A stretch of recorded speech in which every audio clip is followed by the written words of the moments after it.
Obviously, it's not an essential nutrient, or I would be dead. I'm just cautious. I don't want to say vegetables are bad. How damaging is just agriculture? You hear people talking about like the cow farts. You're the guy who has cleared the way for the rest of us now to get in and continue to make the recommendations that we've always felt as though were the best recommendations. Who is Shawn Baker? The guy who started the Carnivore Diet movement. Some twat. From vegan level 5. If you think you're saving the animals, you're not. And I said, boys, if you want to get big and strong, you got to eat steak, eggs, and milk. It's just going to be a calorie surplus and protein, my friend. That's too simple. I had a guy when I was in the Air Force, and we would go out and get drunk and go to Denny's at 2 o'clock in the morning afterwards. And I had a guy who was skinny complaining about that, and I mean, he was whining about it, and I was drunk, and I said, Kyle, just fucking shut up and eat. That was my solution. That is. And I was screaming at him to eat his damn pancakes or whatever. It's helpful. 2 o'clock in the morning. Just try to stay a little closer to the old microphone there. I'll try. Don't knock over Jesus or anything like that. Was that John Cena and Jesus and the dog, punching dog? Yep. Balboa. Yeah. That's the dog's name. Yeah. Balboa, nice. There we go. Stan, what are you doing? Texting people? Looking at porn. Oh. Gets him in the mood. Free porn or you pay for it? We don't pay stuff. for porn. Come on now. Free? Right off of Sean's website. I right forgot there. Stan's very cheap. Is that off my website? That's right off your website. Is that off? That's off my Instagram. That's where I get all my information. What are we going to talk about That's today? the hazard ratios. For, yeah. When did I put that? I put that up about 6 months ago, I bet, or something like that. That study came out in January. I copy and paste. I got a file of stuff here. It's going to be fun. Are we signing with some twats or Some twats, yeah, we can. some tweets? Oh, that. Oh, we said, we got some tweets. tweets. Yes, Tweets. tweets. Let me find it. Where'd it go? Oh, here we go. I'll have Nsima read these off because I can't read that far. This is about, I'm assuming this is about Shawn because it's from a vegan JP. This guy is pure cancer. It blows my mind that he was ever a doctor. He talks like an 8th grader and gives health advice that hurts people. Absolute abomination of a human being. That's the fan club there. Awesome. Yeah, that's nice. So we. Wow. Damn, Shawn. How does that make you feel? I feel, believe it or not, I often go home at night and cry myself to sleep. I do the same. I do the same. Somehow I doubt that. No, it's interesting. It's kind of funny that, when we talk about, that hurts people and yet all I see is people getting healthier. And so I'm just unclear where the hurting is coming from. Yeah. Maybe I hurt his feelings, perhaps. That might be more appropriate. But when I first met Shawn, it's been a few years ago now. I think it was at Mark's powerlifting meet, or was it prior to that? I thanked him. I said, Shawn, you're the guy who has cleared the way for the rest of us now to get in and continue to make the recommendations that we've always felt as though were the best recommendations. I actually silently, behind the scenes for many, many years, would tell parents to have their kids eat more red meat and eggs and dairy. But you couldn't say that publicly because the prevailing wisdom at the time was that would cause cancer or heart disease. But Shawn was the guy who forged the way. All of us have come into his wake now, the Dr. Gabrielle Lyons and the rest of us, and been able now to speak more boldly about the benefits of red meat because he's been the one that's taken all of this abuse on our behalf. Yeah, I've taken some arrows for sure, but like I said, at the end of the day, this is the sticks and stones, they break my bones stuff, and this is the word stuff, and so it doesn't really. That's right. Literally, it's just humorous. What is that? Who is Shawn Baker? The guy who started the Carnivore Diet movement. Some twat. From vegan level 5. I don't know. There seems to be a pattern here with the insult. There seems to be I don't know what it is. What could it be? Well, that's why we say we're glad you're leading the way, Shawn. Yeah. So I guess you could have a more terrifying group of haters than vegans, I suppose.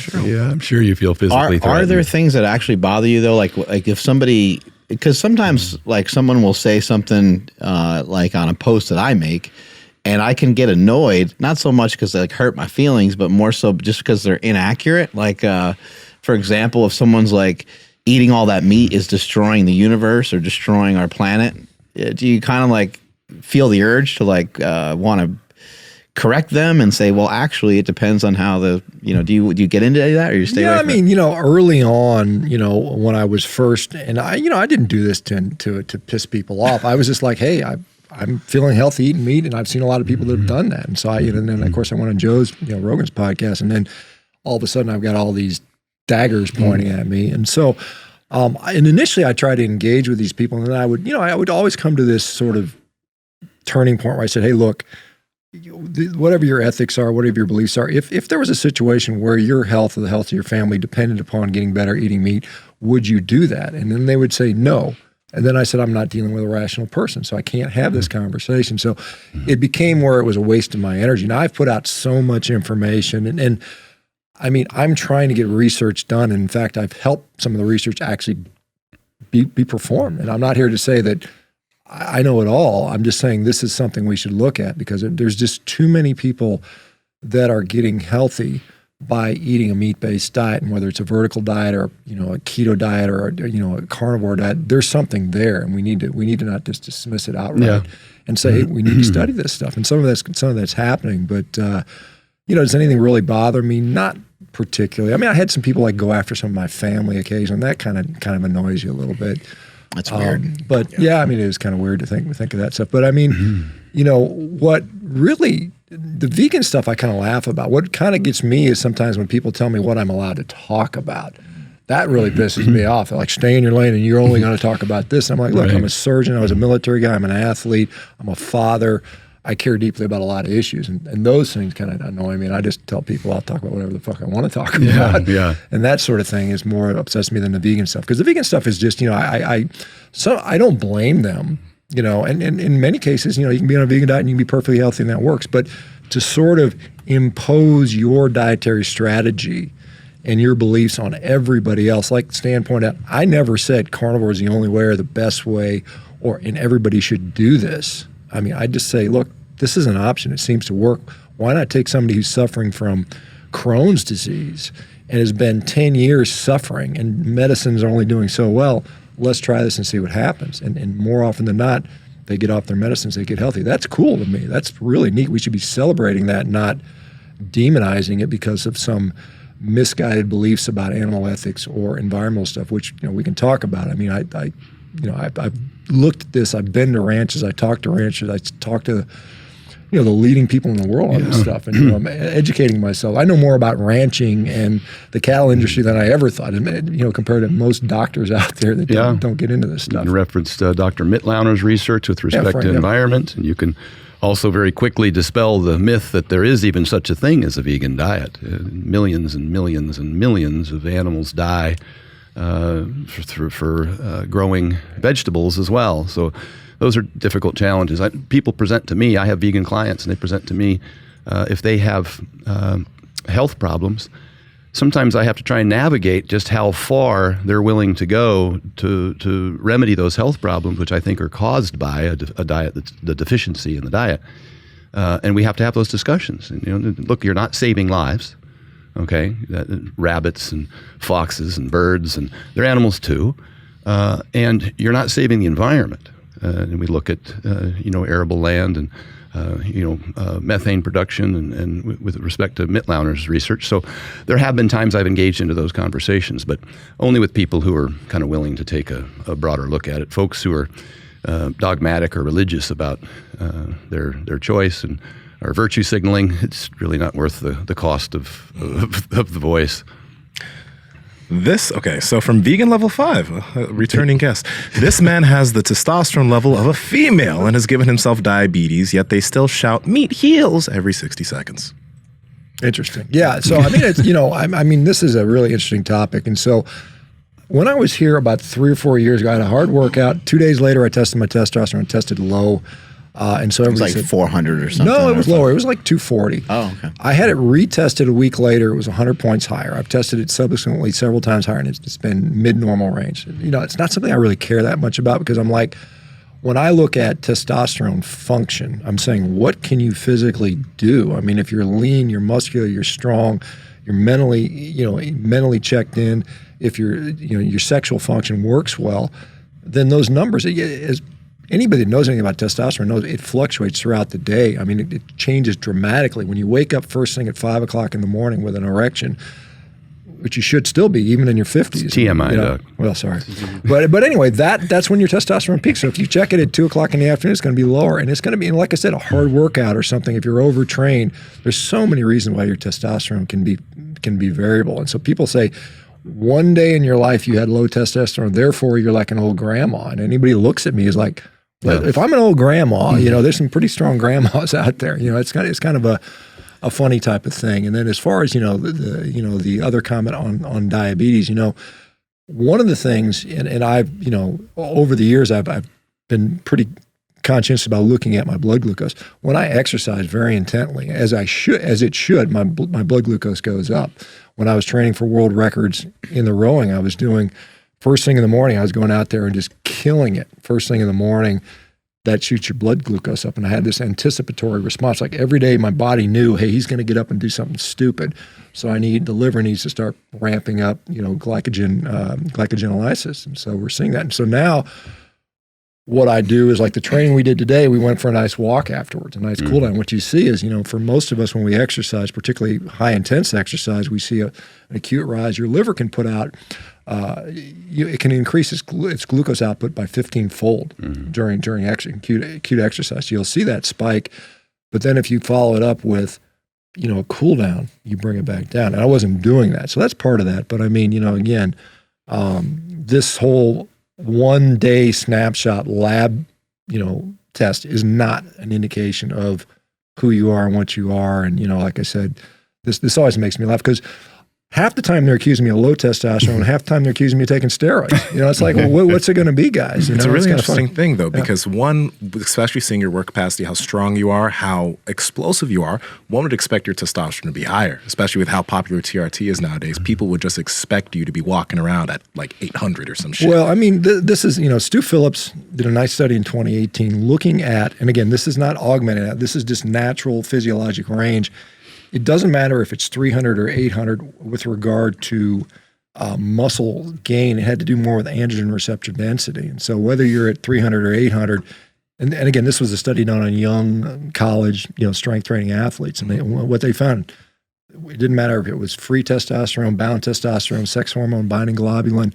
None of that mattered. The only thing that mattered was androgen receptor density and sensitivity. That's what control it. Now, when you get into augmentation, clearly anybody that's been on performance-enhancing drugs, including testosterone, you see a increase in your strength. I mean, that's pretty clear. And I mean, that's that's often not within the normal physiologic range that you see that. So for an average, unsupplemented guy, that's kind of nonsense, that argument there. So anyway.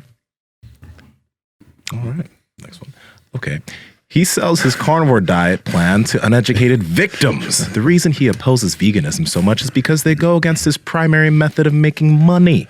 You'd learn bullshit. It's hosted by our ex-doc, Master Baker. Boycott this craziness. From High Fruit Trinity. I love that. I was going to say that's.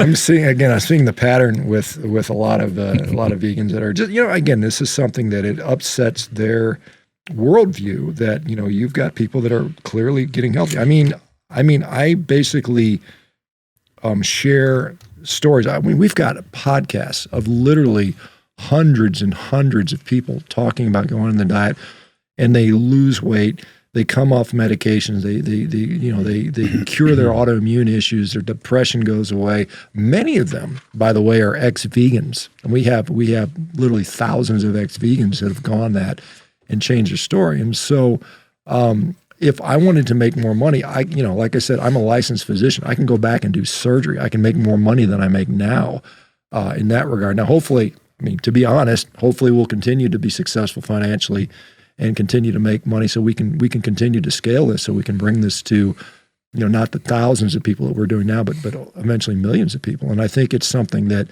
while I'm known for a carnivore diet, I'm for a diet that works for people, and I think meat is a part of that diet, and I think that's a very important concept. And I think people that ideologically adhere to veganism for whatever reason, and I'm not going to blame somebody for that, but basically a lot of what they said, like Stan alluded to, if you think you're saving the animals, you're not. There's studies out of Australia showing that, to get 5 kilograms of wheat, you kill 25 times more animals than if you were to get 5 kilos of meat. Oh, so, wow. The animal density, now they're smaller animals, they're not as cute. Maybe they're not as cute as a cow, but they are, as Stan pointed out, they're mice, they're rabbits, they're foxes and deer. Well, rabbits are kind of cute, right? And they even shoot thousands of kangaroo. And they shoot a lot of deer too to prevent them from eating the cows. And it's not in Australia, but here in the States. But the assumption is, well, that's all unintentional. And I say, well, what do you think of pesticide? Do you think what does the name pesticide mean to you? When you break it down, it's something designed to kill pests. That's not unintentional. They do that with the very intention to kill every single animal. When they grow these crops, they don't want anything else to live there. Nothing else can live in that environment. It's a dead ecosystem except for that one specific crop. So they kill every worm, every mouse, every rabbit. Everything is dead.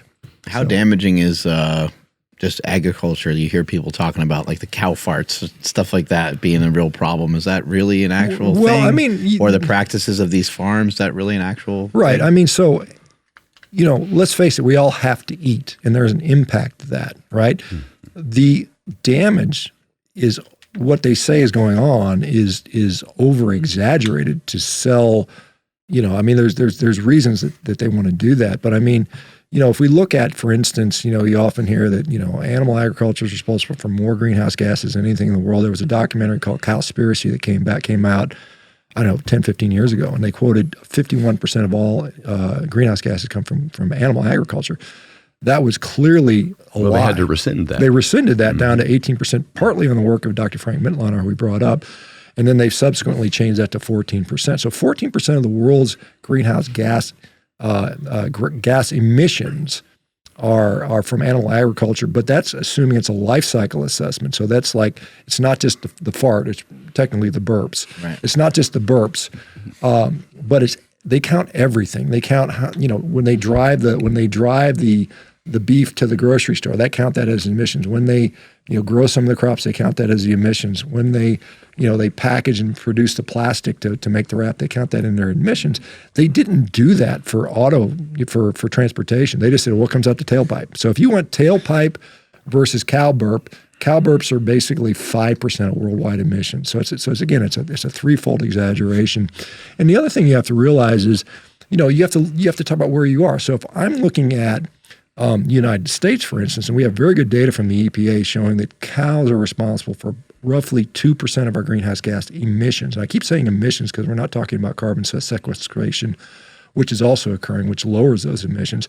But if I compare the United States to, say, someplace like Somalia, where they don't have a huge industry, infrastructure, they don't have a huge transportation sector, they don't have a big energy sector, their emissions are going to be something like 30 or 40% from animal agriculture. So when you're looking at those parts of the world and you're making a worldwide average, you have to remember we're talking about third world countries where they have nothing else. So why wouldn't, like if you roll the clock back 150 years in the United States, almost all of our greenhouse gas emissions would have been down to agriculture and forestry because we didn't do anything else. And now when we're looking at what are the targets we're going to go after, and again, there's arguments to say if we should bother at all, it's fossil fuels for sure.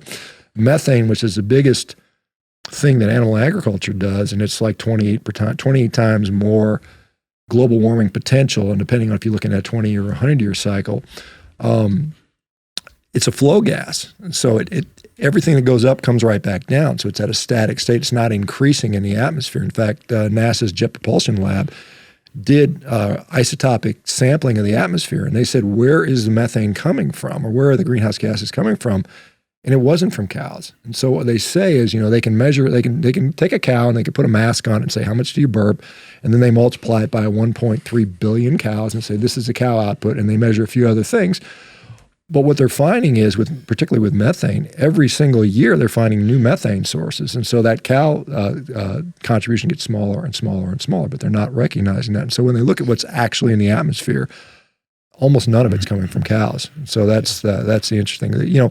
We had in 1978 or 1980 or so, the world cow population was at its maximum. It was like, there was like an extra 100 million cows than there are today. So we actually have less cows. In the United States in particular, 1977, we had 130 million head of cattle in the United States. Now we're down to 95 million. So the cow numbers have gone down. And producing twice as much and milk. we're producing more milk and more meat because we're more efficient. But the cows have actually gone down. Our meat consumption has gone down. And yet what's going on. We have more greenhouse gas exposure. We have more obesity and more disease. So why would that happen if it's going the other way, if it's driving that? It doesn't make sense. Yeah. And it's not the case. Some efficiencies can be had. Obviously, the United States is far better at the economy. India, for instance, probably has 10 times as many cows for the same milk output. Well, India, yeah. So in India, it's interesting. India has either the largest or the second largest herd of cattle in the world. They have 220 million or 250 million head of cattle compared to the U.S. is 90 million.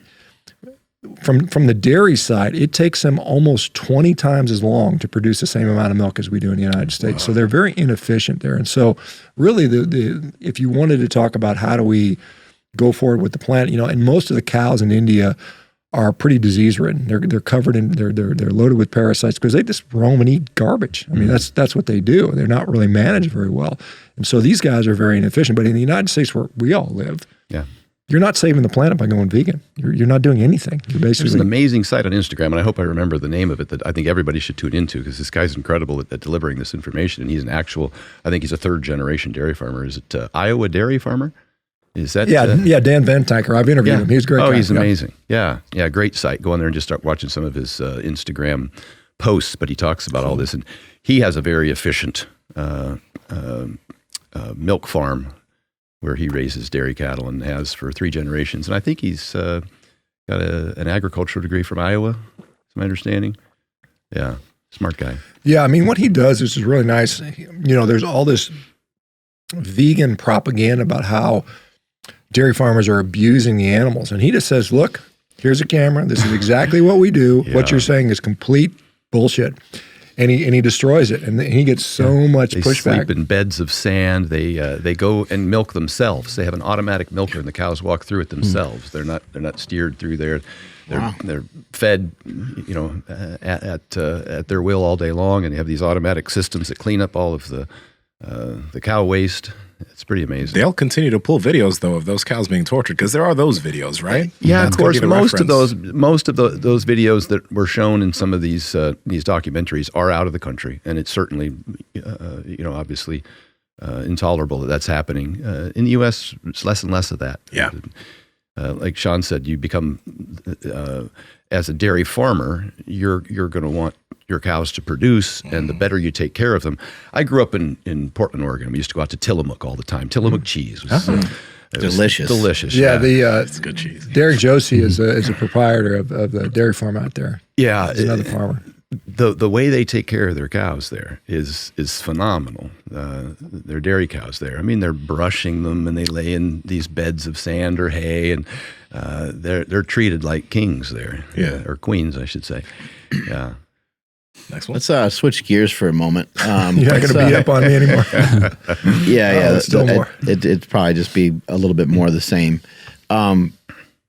We were talking earlier about carbohydrates and kind of how they can help with, I guess somebody making their diet more optimal for performance and things like that. And so you were kind of mentioning that, having good amount of protein in your diet is something that is going to help with protein synthesis and stuff like that. So I'd like to open up some dialogue and talk about this a little bit more, because there are people that, like, if I say like war on carbs, if I say like I like, eating meat, or it's World Carnivore Month, people are like, well, why don't you just eat carbs? And for me, it's not necessarily that the carbs are going to do anything bad. I don't believe that they're going to make me fat.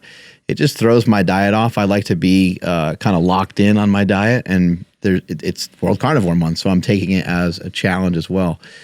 How well can people perform on a diet that doesn't really have hardly any carbohydrates, and what happens to the body when we're not eating carbs? You were mentioning your glucose goes up, but how does your glucose go up when you don't eat any carbs? Yeah, well, I mean, our body is very good at defending and leaving us in a homeostatic place. It doesn't matter, what our sodium intake is. We tightly regulate. Our acid-base balance is tightly regulated.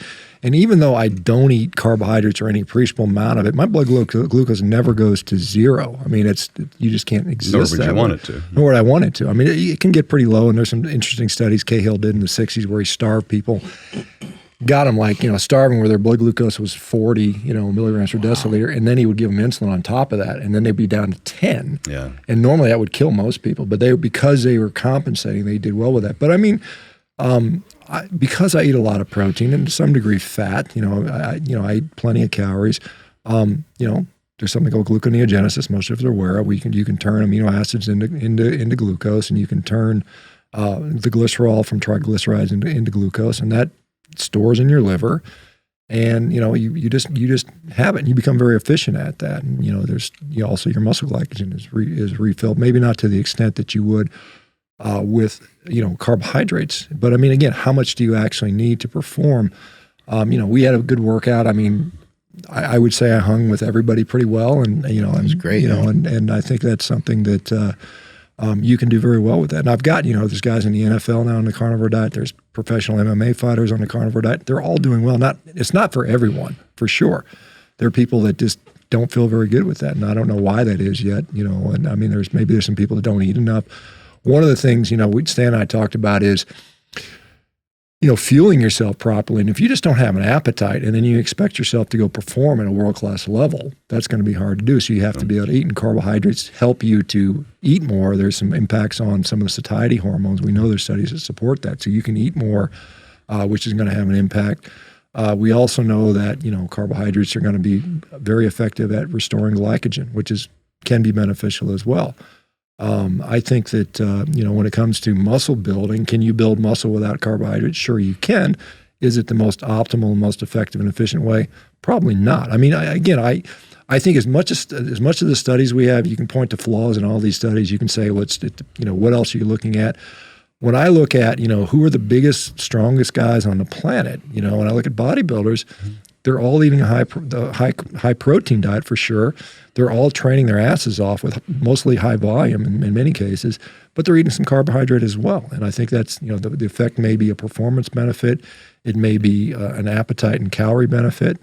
And so I think that's important. But I mean, again, do you have to do it that way? No, you don't. And there's reasons, like for some people, and perhaps as we get older, carbohydrates become problematic because then like we said, the positive benefits of supporting appetite may be negative because you may eat get too much body fat if you're not matching it with training output. And the other thing is for some people, they have, I don't demonize carbohydrates or glucose, but what I do say is there are certain compounds and certain foods that are gut irritants. And Stan's done a very good job with the vertical diet and saying some of these foods just, negatively impact your gut. And so we need to know what they are. And in most of the diseases, I believe, start in the gut, these autoimmune diseases, mental health issues probably start in the gut, skin issues, psoriasis, all the things occur. So if you can fix your gut and heal your gut, and I think a lot of us are dealing with dysfunctional guts, dysbiosis, hyperpermeability, and that's probably because of the modern diet. So many people are eating just complete garbage diets. So we've ruined our gut. We've ruined our ability to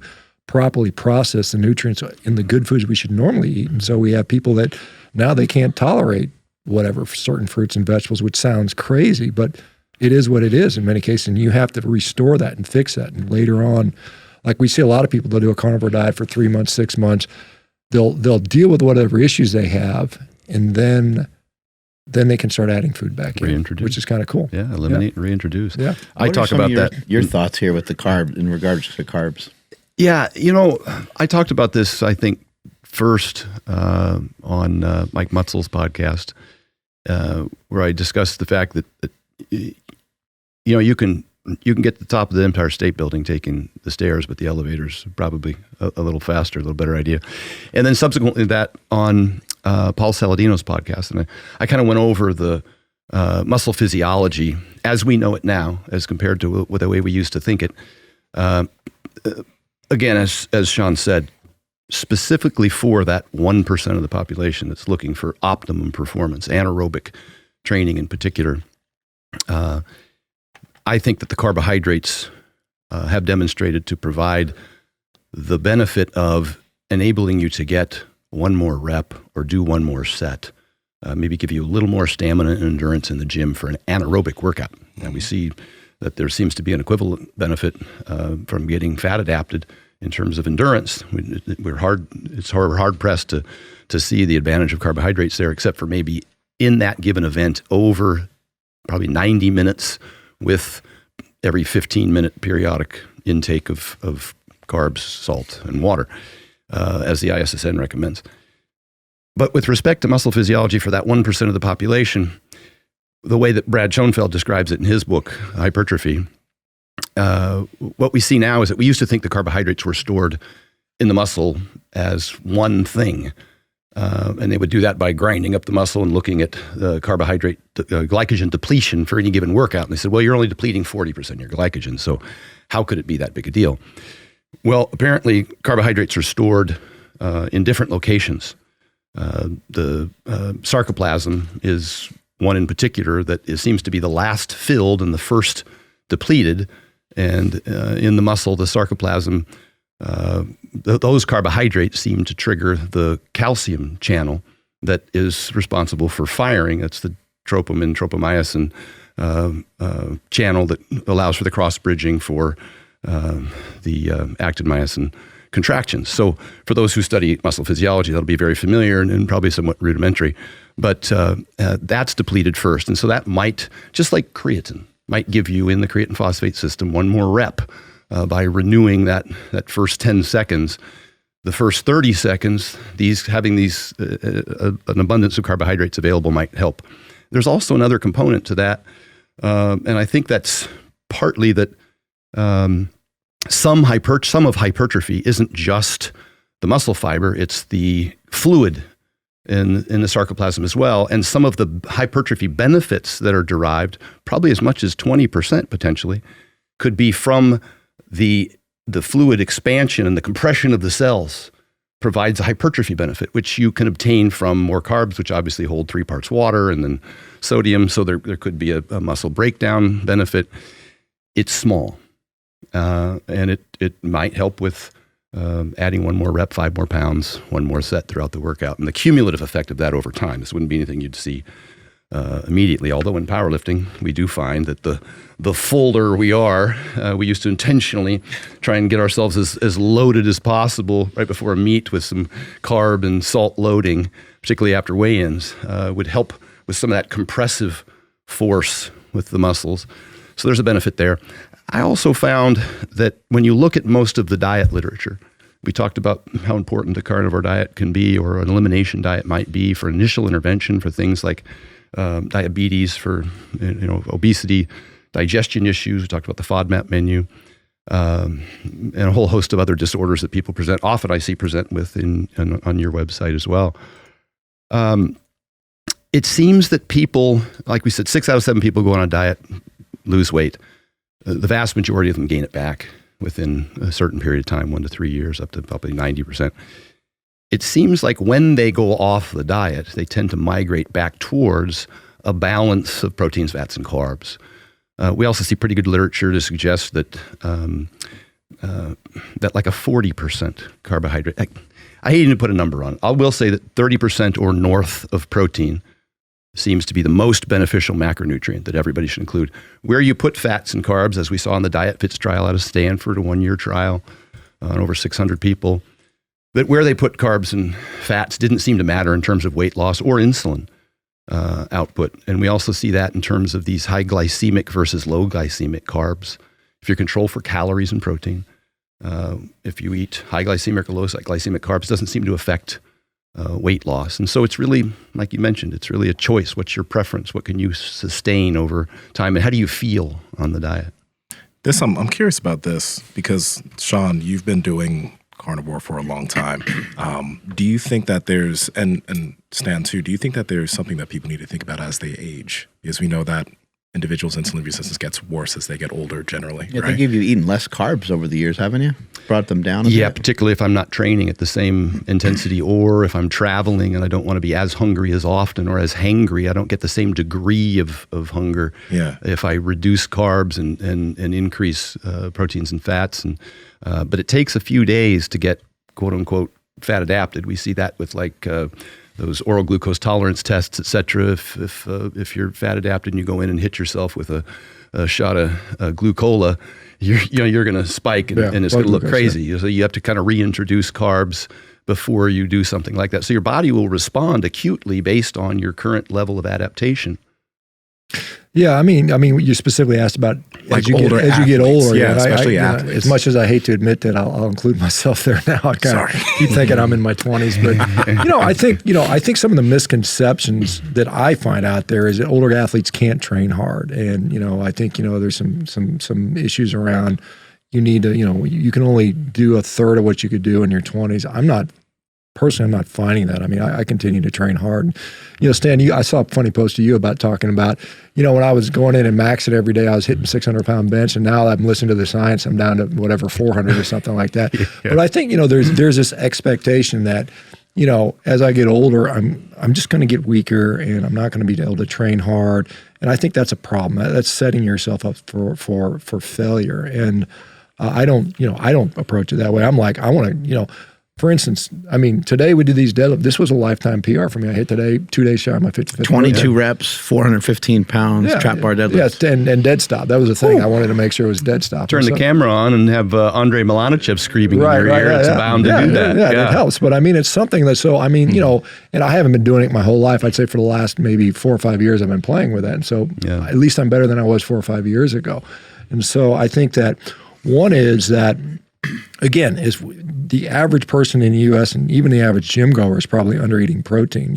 Like Stan and I both think 30% is kind of the minimum bar of entry for protein consumption. If maybe you're up 40, 50%. If you're trying to get leaner, you might even have more protein in there. But so I think that has a uniquely beneficial effect on your ability to, stay strong, keep the lean muscle mass. And then for me, I find that for whatever reason, a carnivore diet allows me to recover better. And so, like I said, I'm doing jiu-jitsu now. I'm still training hard. I'm doing all these things. And I find that, I'll wake up tomorrow and I'm going to train hard again. Yeah. And, whereas maybe if I were in a different situation, and I'm not saying one diet, but a standard American diet, I think it's inflammatory in general, for whatever reason. You can 70% processed food. Yeah, you can put the processed food there is probably the biggest. Fat. Fat is inflammatory. Body fat. Yeah, body fat. Yeah, there's inflammatory cytokines. Yeah, so it's one of those things where if you can stay lean and strong, I think you can train even old. And my goal is when I'm 90, I'm hoping I'm coming to Super Training Gym with these guys, and we're going to do some deadlifts. That's the plan. Yeah. Let me jump in here and say a couple of things if I can recall. I should have had my pen and paper out. One thing in particular is that a lot of people think. And some of the literature suggested, I think even when Jorn Tromlin did his PhD, he did a PhD on protein metabolism, and a lot of the information that we've been utilizing about protein comes from his work and others. We talked about the fact that people become less sensitive muscle protein synthesis as they age. But more and more of the recent research suggests that's because of sarcopenia. It's because they lost muscle and aren't using it as much or maybe as heavy as they used to. And so I would suggest to say that lifting and building muscle at irrespective of age, I don't think we see it until we get much older even, probably into our 60s or 70s where we start to see a decline. We're seeing now that people in their 50s and older are retaining muscle protein synthesis from an equivalent bolus of protein at 40 grams for maybe 100% maximization muscle protein synthesis. Another thing you said with respect to you just recover better and feel stronger on steak and eggs. Couple components of that. Mendel Henselman wrote about this recently, and Alan Oregon's done some research on this as well and printed on it. Cholesterol. It does appear when you look at two groups of people who have equivalent calories and protein intake. One group has egg whites, the other group has whole eggs. that the whole egg group is getting a much greater hypertrophy and strength outcome as a result. And the presumption initially was micronutrients, and now it's suggested from subsequent studies that it's possibly the cholesterol that's providing us the benefit. Thank you. I managed to remember those two things. I appreciate it. And obviously saturated fat's a contributor to that, and the thing to watch out for is if you do have a propensity to a predisposition to accumulate LDLs as a result of that if you're not clearing them fast enough. Although exercise certainly helps with that. But cholesterol. And I've mentioned this with respect to kids' diets. I've told the story before about I was at the airport and I was standing behind a gentleman with two young boys, probably, 7 and 9 years old. And he turned around, he looked at me and he's like, "See, boys," he said, "I'm telling you." He nods at me. He said, "If you want to get big and strong, you got to eat your vegetables." and I looked at him and I said, are you asking? And he goes, "Yeah, tell him." And I said, "Boys, if you want to get big and strong, you got to eat steak, eggs, and milk." And he kind of looked at me shocked, but I'm dead serious. If and I'm the guy who we've discussed before, who had delayed onset puberty because I was working at 7-Eleven and eating the crap there, the hot dogs and nacho cheese pump crackers and soda pops from the time I was 12 to the time I was 16. And it's not until I went back to Pennsylvania my senior year of high school and lived with my uncle that I started eating steaks and bacon and lard. And the neighbor had a dairy farm where we got whole milk straight from the cow with the 4 inches of cream on the top in the glass bottle that you had to shake. And next thing you know, I put on 20 pounds in 6 months, went through puberty finally as a 17-year-old senior in high school. So there is a foundation that's necessary and beneficial. And so that's why I did a video talking about the importance of cholesterol, the importance of whole eggs, and even I talked about eating chicken, what did I say? Instead of chicken breast, eating chicken thigh. Yeah. Higher in cholesterol and easier and more fun to eat. And again, the caveat to that being, this is for a fit, individual who doesn't have adverse effects, and only a blood test can really tell you, where you fall in terms of that genetic predisposition. Dr. Baker, have you ever had any pain and injuries and stuff like that, like prior to the carnivore diet? Like, what were some of the struggles before? Because you've been on it for 5 years, and we see how well you're thriving now. But you were a Highland Games athlete previously, did some rugby. Did you end? Because it doesn't seem like you have any pain now. It seems like you're kicking ass. Yeah, I mean, part of that is my whole career. I realized the importance of hardening my body for those activities. I was training. I was trying to prepare myself. I'm kind of an over preparer. I'm not particularly tough, so I like to be over prepared. So so when it's time to compete, you're like, it's not so bad for you. But I mean, I did have some very significantly and severe quadriceps tendonitis. And I remember I was squatting one time, I was doing a 500-pound squat, and I had a little pop right above my kneecap. And so I think I partially tore my quadriceps. And I was working, my orthopedic surgeon partner, we took some x-rays and there was nothing major, but it was just enough. And it hurt me, for about 8 years prior to going on a carnivore. And, it would affect my ability to train, because some days, when your knees hurt, you don't feel like squatting or you don't feel like training. And I went on carnivore, and I remember about 2 months, and as an orthopedic surgeon, I was dealing with tendonitis all the time. And so I knew what to do from the literature, all the different, eccentric loading and stretching and all these other modalities we have to treat that. And I tried all those things, and it never went away. I went on a carnivore diet, and I noticed within 2 months, my quadriceps tendonitis, which had bothered me literally every day for 8 years, went away completely. And it's never come back, which I thought was really, really interesting. Now, do I occasionally get strains and aches and pains now because I still train pretty hard? Yeah. I mean, when I get done with a hard night of jujitsu, the next day I'm kind of like, But I mean, it's generally so much better now at 55 than it was, 10, 15 years ago at 40 and 45. So it's clearly better. And we worked out hard today, and afterwards we shot some content, and we sat down for probably an hour to do that content, and you popped right up, and you didn't look like you got up like someone who's older. You got up normal, and Stan was kind of, I think Stan was a little jealous because Stan was shaking out his knees a little bit. He's like, I need to walk around a little bit. I got a little stiff, and so maybe some of that is contribute. I mean, who knows? Maybe it's partially genetic as well, but who knows? But it seems like it's helping you a lot. And for you, Stan, I know you had some injuries and some things that were going on with yourself that almost took you out. You at one point you thought you needed hip surgery. Yeah, I had 2 different doctors give me an MRI and tell me that I hip needed replacement. hip replacement surgery. Yeah. And same with your knees. Can you tell us about some of that? Chronic tendonitis. And both of these pains were the kind that would keep you up at night. They would throb. I couldn't sit in a theater for an extended period of time or drive a car. The hip would be just throbbing. I'd be rubbing against it while I was driving, or in an airplane with your knee bent. I was screaming to the point where you're just rubbing the knee. It was tendonitis. And I thought it was going to be a permanent chronic condition, degenerative from all of my powerlifting, and I was going to pay the price. It was really just a matter of probably poor programming or just too much in too short a period of time, going back and forth from bodybuilding, powerlifting.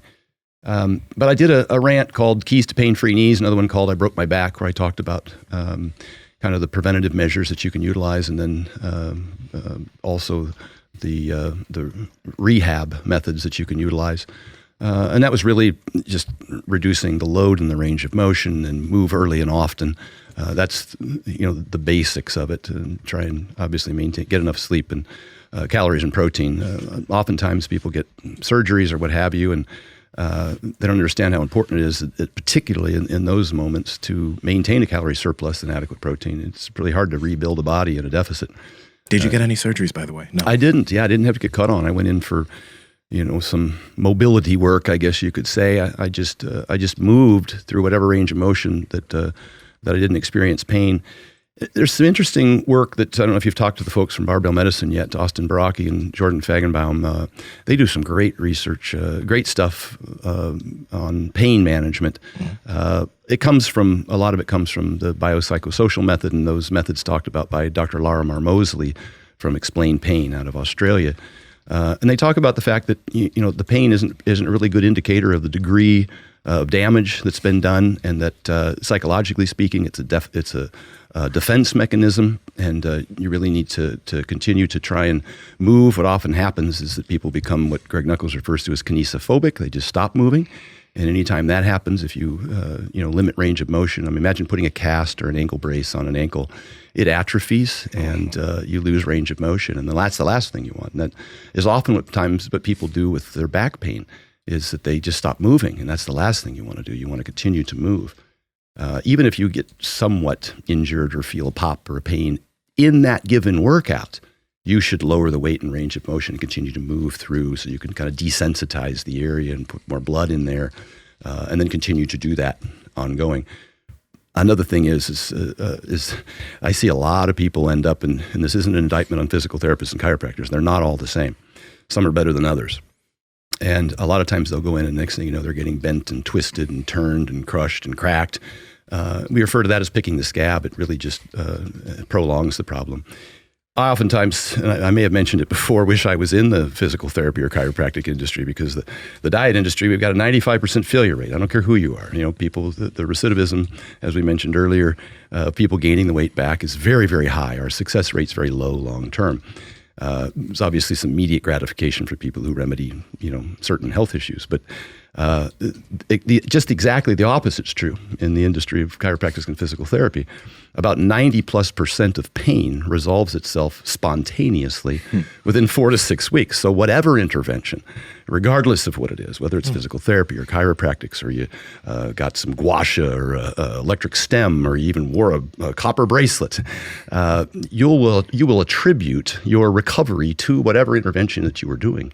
We see this even as you understand the research better than I, in sham surgeries with knee surgery. We see that the more, would you call it severe, the intervention, if you actually cut them open and sew them back up but do no intervention, the greater the placebo effect, and they get equivalent pain remediating outcomes from the sham surgeries. We don't actually do any surgery as compared, and that's not all. If you've got a ligament tear as opposed to a strain, or then that's a very different thing. But so the whole pain science and pain business is, I think, I want to say almost with the growth of CrossFit, that whole industry exploded because so many people were going in and overtraining, or people with little prior experience were going in and doing very dynamic things, and that industry in general, physical therapy and chiropractic, exploded.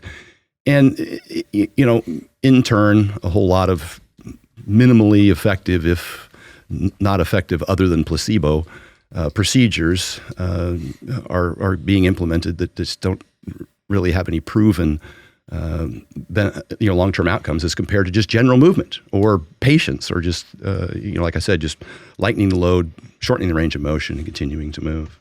Yeah, that's interesting. When I was doing my surgical residency, and about 25 years ago, there was a study out of Baylor University. A guy named Bruce Mosley did a study on meniscectomies, medial meniscus tears, degenerative meniscus tears, and he did sham surgeries, and he'd make the little incisions for your scope portals, and he'd sew them back up, and you wouldn't tell him to.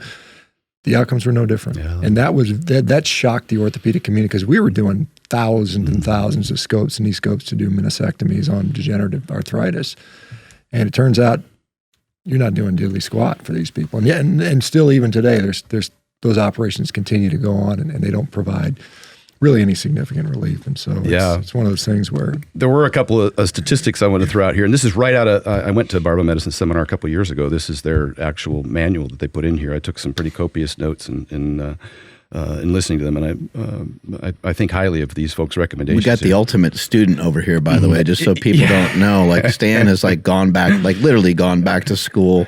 You've attended many, many seminars. I got my CSCS from the NSCA subsequent to. You would actually think that Stan is like a new lifter or someone who's newly getting into the field, but you've been around for I love this stuff. I've always sought out the best information. I went to Flex Wheeler when I wanted to be the best bodybuilder. I went to Mark Bell when I wanted to be the best powerlifter. I think everybody should have a coach and have ongoing education. Even me at north of 50 years old. I still take classes, go to seminars.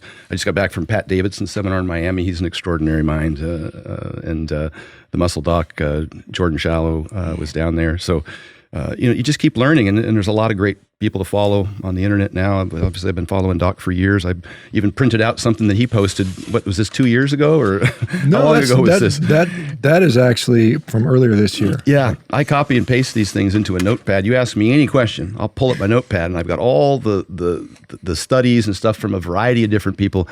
I don't have to, I'm not the foremost authority on this. I'm not the guru. I've just found the people who have the greatest, I think, experience, both academically and in application. A lot of the people that like I talk about, the folks in barbell medicine or Lane Norton or Greg Knuckles, those are all people who train and compete either in powerlifting or bodybuilding or what have you. And so I think those are the best resources, but I don't know as much as they know. But I learn a lot as I've gone along the way, and I've incorporated the things, talked a lot about the things that Mark Bell taught me and how I, subsequent or prior to coming to Mark Bell, I totaled 2,070. 6 months later, 2226. Mark put 200 pounds almost on my total in 6 months just from making some minor modifications, some technical adjustments, also some different training techniques. That was so fun. I was like, this is going to make me look really good. And even some pain management stuff, like with the slingshot and changing my grip and using SSB bars and using bands to learn more explosive speed. But I'm getting sidetracked. Here's some interesting statistics here. People with herniated discs, over 30% of 20-year-olds will present with herniated discs and have no pain. Degenerative discs, like if you were to put somebody under an MRI, 30% of 20-year-olds, no pain. 96% of 80-year-olds, no pain. It doesn't seem as though pain is a good predictor of these kinds of things. And that's on MRIs as well. We could go into MRIs, how ineffective they are.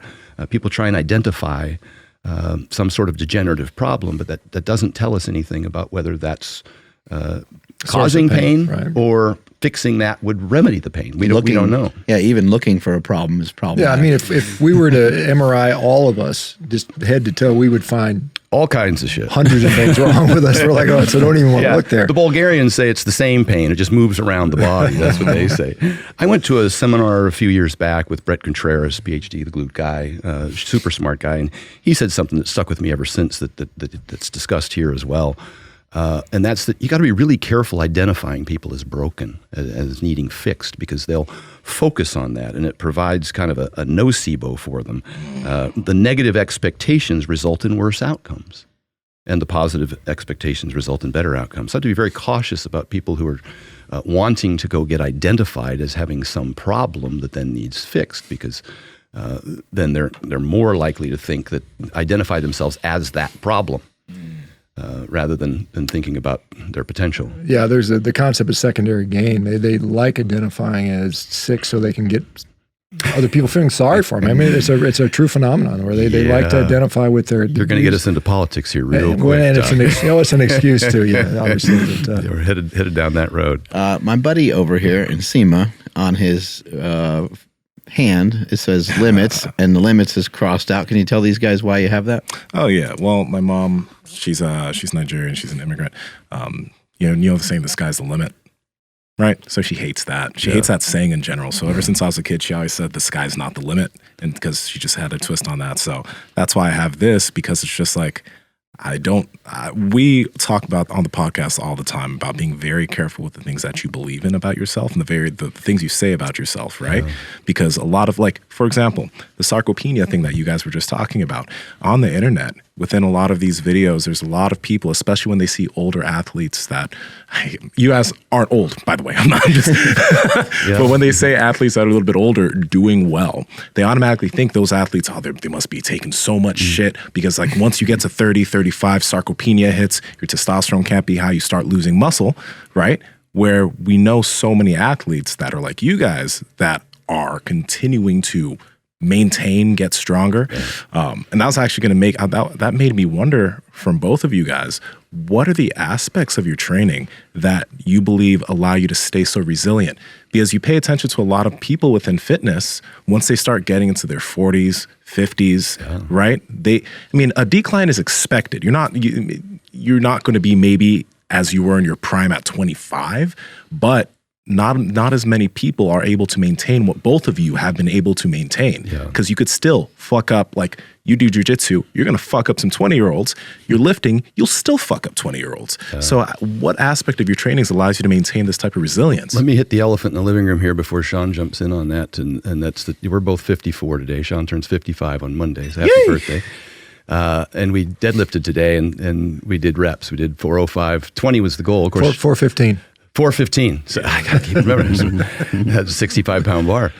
So Shawn, we were going to do 20. Of course, Shawn has to be a one-upper, so he bangs out 22. And so I got in there, and everybody was screaming and yelling. I was able to get a couple more. 25. Yeah. And but Shawn's lifetime natural. I've been natural for about 24 hours now. So I wanted to make sure that although I got him by a couple reps today, there's an asterisk after the competition after my name. So. Yeah, but okay, so I mean, as far as what allows us to continue, I mean, part of it's desire and interest. I mean, some people just lose interest. I mean, it's like, this is hard work. Yeah. Some people don't want to do it day after day, year after year. I think part of it is what has been the reward for me doing that. And so in my career, it's kind of funny, as a doctor, when I went through my training residency, back when I went through, it wasn't a good time. You were abused as a resident. I mean, people would yell at you, scream at you. Sleep physically. I mean, you'd be sleep deprived. I mean, there were some guys that were physically, literally hit. I mean, this is normal in surgical practice. They didn't do that to me because I was 6'5", 280 pounds. And I kind of acted a little psychotic. I kind of let them know I was a little mentally unstable. Yeah. So if you fuck with me, you might die. Yeah. So, but I mean, there's some advantages to doing this. And so I've always felt that, like Mark says, strength is never weakness. And I think no matter what your endeavor is, certainly athletically, but just in life in general, it was funny. 2 years ago, I did some crazy, I was dieting, I got all the way down to 204 pounds. Mm-hmm. And I felt like death. I mean, it changed my mental outlook. I felt weak, I felt scared, I was anxious. Yeah. It just didn't feel real. And then By the way, you're like 245 right now, right? 245 now. But I mean, it took me 3 months to get back up to 260 because I just ate everything in the house. I was like, I can't do this anymore. And you're 6'5", so you hold 6'5", so you can hold it. But I mean, it was just something that, but I mean, I make an effort, like we talked about this in Nsima, a lot of guys are strength training. I mean, finally, it used to be jogging. Remember, it was jogging for so many years and the Cooper stuff and all that stuff. And about 20 years ago, people said, wait a minute, maybe we should do some strength training. So now we see a lot of older athletes doing strength training and staying pretty damn strong. And I think that's great. In addition to that, like I said, I'm jumping, I'm sprinting. I think that part of it is very important to maintain that, because that's something, if you want to be athletic and move and, run from bears and kill prey like humans might have been designed to do, I think that's an important aspect of the physiology. So maintaining that, however you want to do that, jumping, sprinting, throwing, those things are great. Like the bike sprints, those are another great thing. So I just kind of try to maintain those things, and they all build on each other. The nice thing is I'm not, like when you're powerlifting, you got a singular goal and everything else is on the back door to that. You're not going to do too much cardio because it's going to detract from your ability to bench press 800 pounds or whatever it might be. But I'm at the stage where I'm kind of like, I'm having fun with jiu-jitsu. I do want to compete and compete at a highest level as I can, but I still want to maintain that general, function. I consider you've got to do hypertrophy work. You've got to do strength work. You've got to do conditioning work, and I like the explosive part of it. And if I hit all four of those aspects, I think I'm covering most of the bases for what makes you a functional, athletic human being, which I think is a good place to be. You can't be a power lifter and be a bodybuilder. You can't do that. You can't break all-time world records and be a professional. Yep, I've shown that, right? For sure. Well, you can't be a marathon runner. I think that's a better. Like I said, I agree with you there. My son's when he was younger, my wife put him into cross country. Well, he's Samoan. Okay, he was 6'1", 315 pounds when he was 15 years old. Deadlifting 500 for reps. Cross country's probably not in his genetic predisposition. Just if you're 5'7", you're probably not going to be a center for the Los Angeles Lakers. So you certainly should pick something that if you intend to be good at it on a national or international level, you certainly should pick something that's consistent with your strengths, your genetic predisposition. I would say on my behalf, with respect to as I've aged and the reason why I've been able to maintain good health, good performance, pain-free, it wasn't always that way. When I quote-unquote retired from powerlifting, I had spoken before about the fact that I started to have fear as I approached the squat bar. I'd never had that before, except for the last year that I was powerlifting. I would walk up to a 900-pound squat, and I would think about what happens if I miss. I'd never had that thought before, and that was probably a good indicator to me that it was time. Plus, maintaining that much weight, I don't think is a great idea. I always encourage powerlifters as they get older, they need to consider the burden of that on the body. If it's blood pressure, blood sugars, fatty liver, whatever, as we all have discussed. I just don't think it's a good idea to maintain that much body weight, even if it's muscle mass, although that has less of an adverse impact than body fat, particularly visceral fat. But I tried for probably a few years after that, to still do what I always had done to retain, somewhat close to that level of strength. And it was, again, with the hip and the knee and all that stuff, just the chronic arthritic pain. I had to redefine myself. I had to change the way that I trained. That was for certain. I wasn't going to be able to continue to use that particular stance because of the impact on the hip. So I had to change my stance. And it was, it's humbling at first, because you don't just go back a little bit. You go back a lot when you start over and pick a whole new form. I think you were telling me you were using like 185 or I went 225. down to 135 on squats, just to try and change my stance so that it wasn't loading the hips as heavily. And I squat completely differently now than I did when I was competing, because when I was competing, it impacted my hips to such a degree that I couldn't continue with that. Plus the frequency and the load that I was using. Now I have to train. I can't lift as heavy as often. I also noticed something. Pull up a squat, Andrew. Let's get some nostalgia. With the 19 camera angles, I always ask Jim to bring half a dozen cameras for every angle. But the last probably 2 years when I was just powerlifting and not bodybuilding, I think the biggest problem, the biggest mistake I made is that I had reduced my total volume. And whereas because you always wanted to go to the Cheesecake Factory, that's why. I was like, oh, we got more exercise to do. You're like, nope, that's time to eat. I'm good, Biggs. But even volume outside of the heavy training. You're just so fucking big. It's so wide the stance is there. That one hurt my hips. I can't do that wide of a stance anymore. That hurts my hips just looking. Yeah. Look at that big guy over there. But historically, I was competing in powerlifting, and then I would go into a bodybuilding block, and I would do a lot more volume and frequency and lighter loads and shorter rest periods, and it would give me a pretty extraordinary cardiovascular base that would carry over into my powerlifting as I reduced frequency and volume and increased load. And so now I move a lot more than I used to move some years ago. The 10-minute walks, the sled drags, just more. Even on a leg day, I might go do some lat pull downs. Even on a heavy leg day, I'll do 5x5, 70 or 65% just to finish at the end, just to pump tons and tons and tons of blood into my body. And that has been a huge benefit for me as I've aged in terms of maintaining my joints. This is just making sure that I'm not doing stuff that hurts. That's an obvious one. And I'm maintaining more volume. Again, at least 3 times a day with the 10-minute walks are religious, probably 4. And I like to do things that get a little more blood in the knee than just a walk. A backwards treadmill at 15 degrees at 2 miles an hour, just doing intervals there is nice. I get my cardiovascular up. A recumbent bike under modest tension. I'll do little 40-second sprints. Shawn today, took us through a HIIT workout, doing, really fast 5 or 6 second sprints. He's done 30 of those in a row. We did 5 today, and I was about spent on that. So, but I have tried to maintain my cardiovascular fitness. There's that epic 905 squat. Jeez. There's the one. Yeah, and that was a month later. I got buried under that in competition, my first bomb. And Mark didn't even wait the requisite 24 hours to Talk trash. to talk trash about me on that. What are some? You mentioned some things that you avoid nowadays. So you mentioned that you don't do stuff that hurts. What are things that people should avoid, or what are it seems to me there's a massive benefit in just avoiding stuff. Like with a carnivore diet, I think one of the great things is that you end up, especially in the carnivore challenge, you end up just avoiding snacking, and you eliminate snacking. And same with what you promote.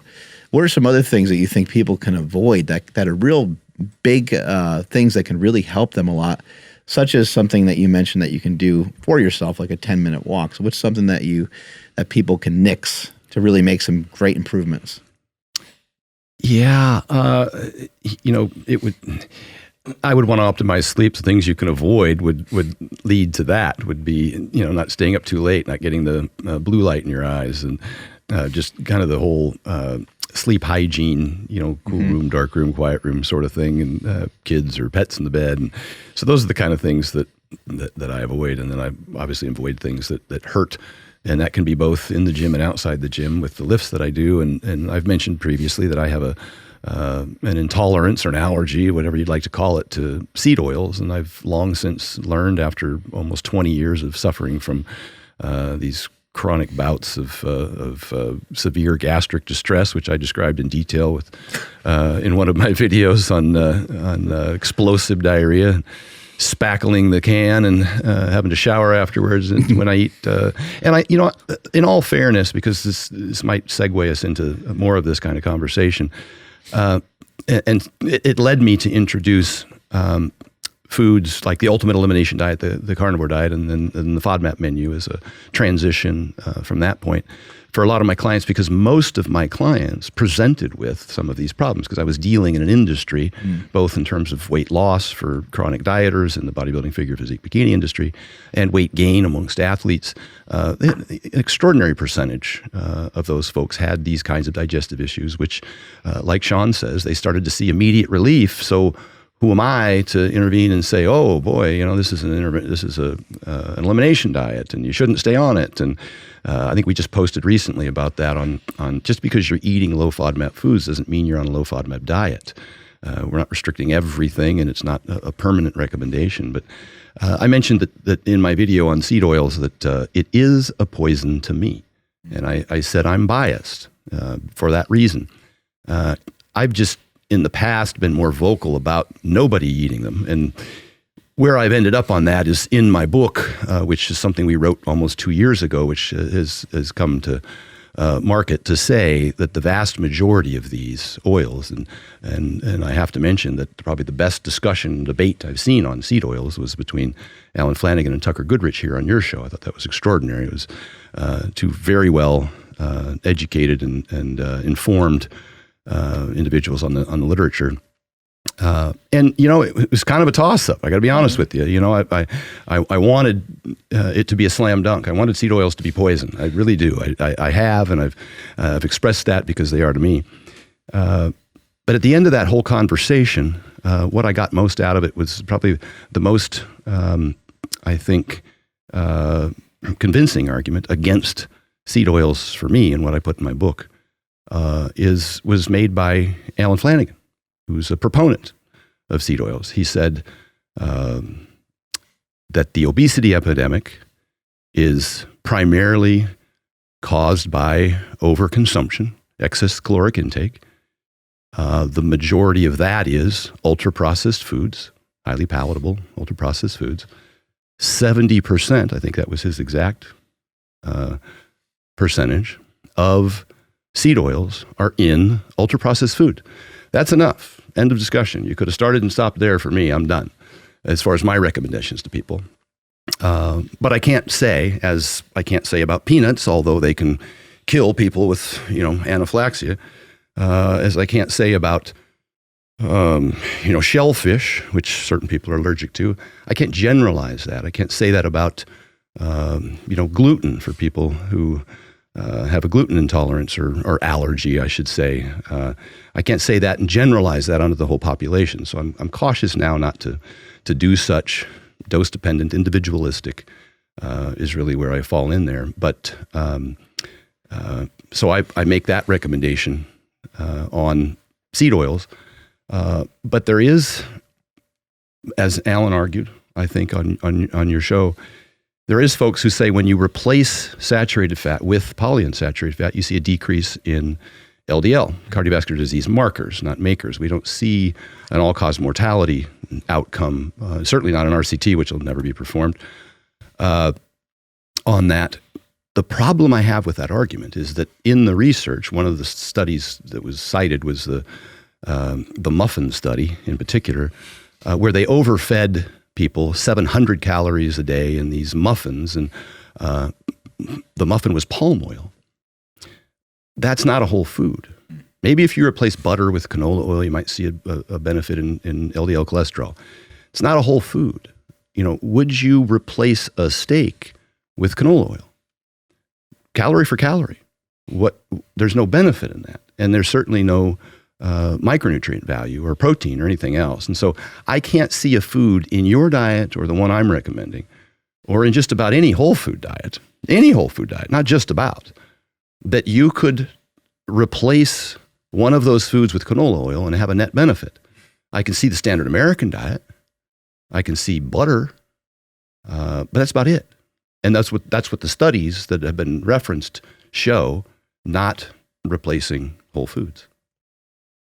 Yeah, I guess, and obviously Stan's recommendation on sleep and some of these, ultra-processed foods clearly are the main culprit. And the nice thing about my diet is there's no such thing as ultra-processed carnivore food. It doesn't exist. It can't exist. And so if it helps people get off that stuff, that's probably a significant part of the benefit. I think there's other benefits with regard to high-quality proteins, bioavailability, micronutrients, which Stan has talked about. There's a book out recently. It's called The Clot Thick, and it's by Dr. Malcolm Kendrick, and I interviewed him the other day, and it's an interesting thought on what is causing cardiovascular disease. And he posits that it's more of a thromboembolic event than so much of a cholesterol deposition event. And cholesterol is still involved, and he maintains that cholesterol is actually coming from the cholesterol in the membranes of red blood cells because of the lipoprotein A content. And he's got a pretty compelling argument. But the thing that really impressed me in that particular book is how much emphasis he demonstrated in the literature on the role of stress, negative stress, in the development of cardiovascular disease and other diseases. And so, again, how do you avoid that? Well, I mean, obviously, certainly in the climate now, political stress, we have all this sort of stuff being piled at us through social media and media in general.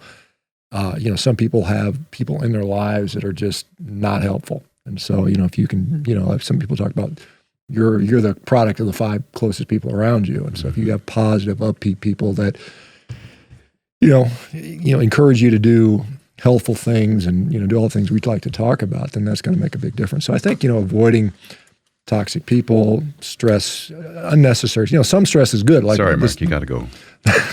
No, I mean, the stress we had this morning, the training, that's good stress. I mean, there's great that's stress. That's hormesis right there. There's hormesis, and then there's a chronic negative stress. So I think if you can, in addition to all the things Stan said, avoid some of these stressful, issues. I'm not against plants at all. In fact, even during World Carnivore Month, I eat a little bit of vegetables just because it assists me away from having disaster pants. But something that dawned on me during World Carnivore Month was that if everybody in the United States eliminated all plants from their diet, they would be much healthier. Because there's a lot going on with plants, and we were just talking about the different oils and stuff like that, but sugar is a plant as well, and these processed foods are made out of plants. They're not made out of animals. Yeah, to be fair, there are processed food products that have egg in it, that have dairy in it. And so you can make a lot of cakes and junk food with animal products, but there's still going to be plants, right? in there. But they're not independent of plants. So if you were to say everybody went on a carnivore diet, or as close to that as reasonably possible, you would probably see a net health benefit to the United States. I mean, when people criticize the carnivore diet, I'm saying, well, what are you comparing it to? If you're comparing it to what everybody's eating, it's far healthier. Whatever negative connotations you think may be out there, it is clearly far healthier than what 90%, 95% of the people out there are eating, which is what Stan pointed out, 70% ultra-processed food. The majority of the products are, sugar, corn, soy, and, whatever else, wheat, I think is the top foods we consume. So as Mark points out, most of the junk food contains plant products. And it's not to say you can't eat fruits and vegetables, and some people will put legumes and some of those things in there and have a relatively healthful diet. But but if you eliminate all animal food, you can still have a very junky diet. And we see that the vegan Oreo eaters, they you got the fat vegans. Why are you fat if it's, you got to ask that question. But anyway. I got to be careful going full Monty on just animal products. I don't want to demonize foods. Best diet's the one you'll follow. There's plenty of those foods that people tolerate very well. Again, I said it's, even with respect to the FODMAP menu, it's individualistic. Not everybody has these digestive issues. It's dose dependent. A certain amount of training is hormetic. Too much could certainly be injurious. Same thing could be true of any vegetable, fruit, grain, etc. And some of that may be actually beneficial in small amounts. We talk about sulforaphanes and broccoli, et cetera, I just don't like the idea of megadosing, and I think that a lot of the studies suggest that there's more of a positive benefit to fruit than vegetables when you look at some of the epidemiology anyhow. So I'm cautious. How it's prepared matters, and it can be cumulative in nature, and so I am cautious because that is how it affects me. But with respect to, and we know so very little about this, I hate even to bring it up, but the gut microbiome and its potential need for fiber, prebiotics in particular, so that it doesn't start eating away at your own mucosal layer. And so I got to be cautious and suggest that fiber in one form or another, and that's why in the vertical diet I do recommend both probiotics and prebiotics, and I put in low FODMAP prebiotics such as potato and carrots in particular, and some spinach and those kinds of things, and yogurt for probiotics and calcium. But I'm just cautious. I can't go full Paul Saladino here. And God love you, Paul. I love Paul. I've been on his show. But sometimes some claims that are made that might be beneficial for, as I was mentioning earlier, a small portion of the population who has these issues, and you have to be very careful what term you use. You can't say dysbiosis or leaky gut, because it's not scientific terms necessarily, but if people do have celiac disease, IBS, Crohn's, any of those types of problems, you've got to go with a kind of a low residue diet that has less adverse impact on the large colon. So I'm just I think there's enough evidence out there, even if it's epidemiological in nature, and probably is more about the healthy user bias, that these populations who tend to eat sufficient vegetables, it also tends to offset any potential downside of eating too much meat. Is a primarily meat-based diet with sufficient vegetables as opposed to a vegetable-based diet. We see equivalent outcomes in healthy populations when you get rid of the healthy user bias. I think that was the Whole Foods shoppers who you would presume to be generally healthy individuals, exercised more, didn't smoke, weighed less, where they weighed in terms of meat consumption versus vegetable consumption, they had equivalent health outcomes. And so I'm just cautious. I don't want to say vegetables are bad. Mm-hmm. I'm cautious about the whole good food, bad food conversation, because I don't want people to demonize certain things that may be unnecessary, and give them more options. Yeah, I agree with a lot of that too, but I just think sometimes when we give folks, I mean, you kind of see what's going on out there and how many people are way overweight. And when they're given options, it doesn't appear like they make great choices. Yeah. And so if people are maybe just more aware of that there's a lot of different styles of diet to go on, that would be great. And they can maybe steer towards those things. Including a vegan diet. And we get the whatever. same feedback from their followers of the vegan diet. If they lose weight, I said this on Shawn's podcast a couple of years ago, that 95% of health benefits are realized simply from weight loss itself, regardless of the diet. We saw that in the McDonald's diet and the Twinkie diet. Having said that, the caveat to that is, if there isn't a long-term deficiency in micronutrients, usually people can thrive with the weight loss itself, and they'll feel great for 30, 60, maybe even 6 months, until such time that it manifests in some sort of nutrient deficiency. And then that whole thing will blow up in their face, which is why we're cautious about including meat and eggs, because it's so highly bioavailable and micronutrient dense. So, Dr. Baker, what do we see? Like you mentioned, there's been some people that were on the carnivore diet for many, many years. What do we see in their stomach?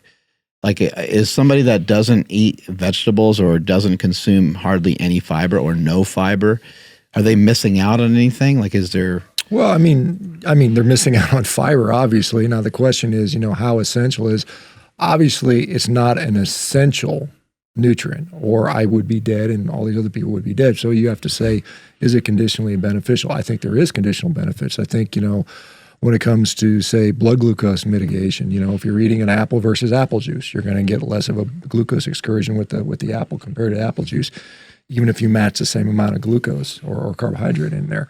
It has a profound satiety effect for many people. It's a classic bodybuilder diet, chicken and a bunch of broccoli, right? As much as you can stuff in your gut. So there's going to be benefits in there. Doesn't smell too good. Yeah, true. And I would argue, as much as you guys like to talk about poop, I would argue that if you're bloated and gassy and farting all the time, that's probably not a good situation. I don't think we're designed that way. And so I think, if your digestion is doing that, either the food's wrong or there's something wrong with your gut. But Stan pointed out, and I think rightly so, this healthy user bias, or a marker of affluence. People that can afford organic fruits and vegetables tend to be just more wealthy, and wealthy people have better outcomes. You can look across the world. When we look at life expectancy, the countries that are rich live longer. They have better access to health care. They have better overall healthy habits, which are going to help that. As far as, am I seeing major problems with gut?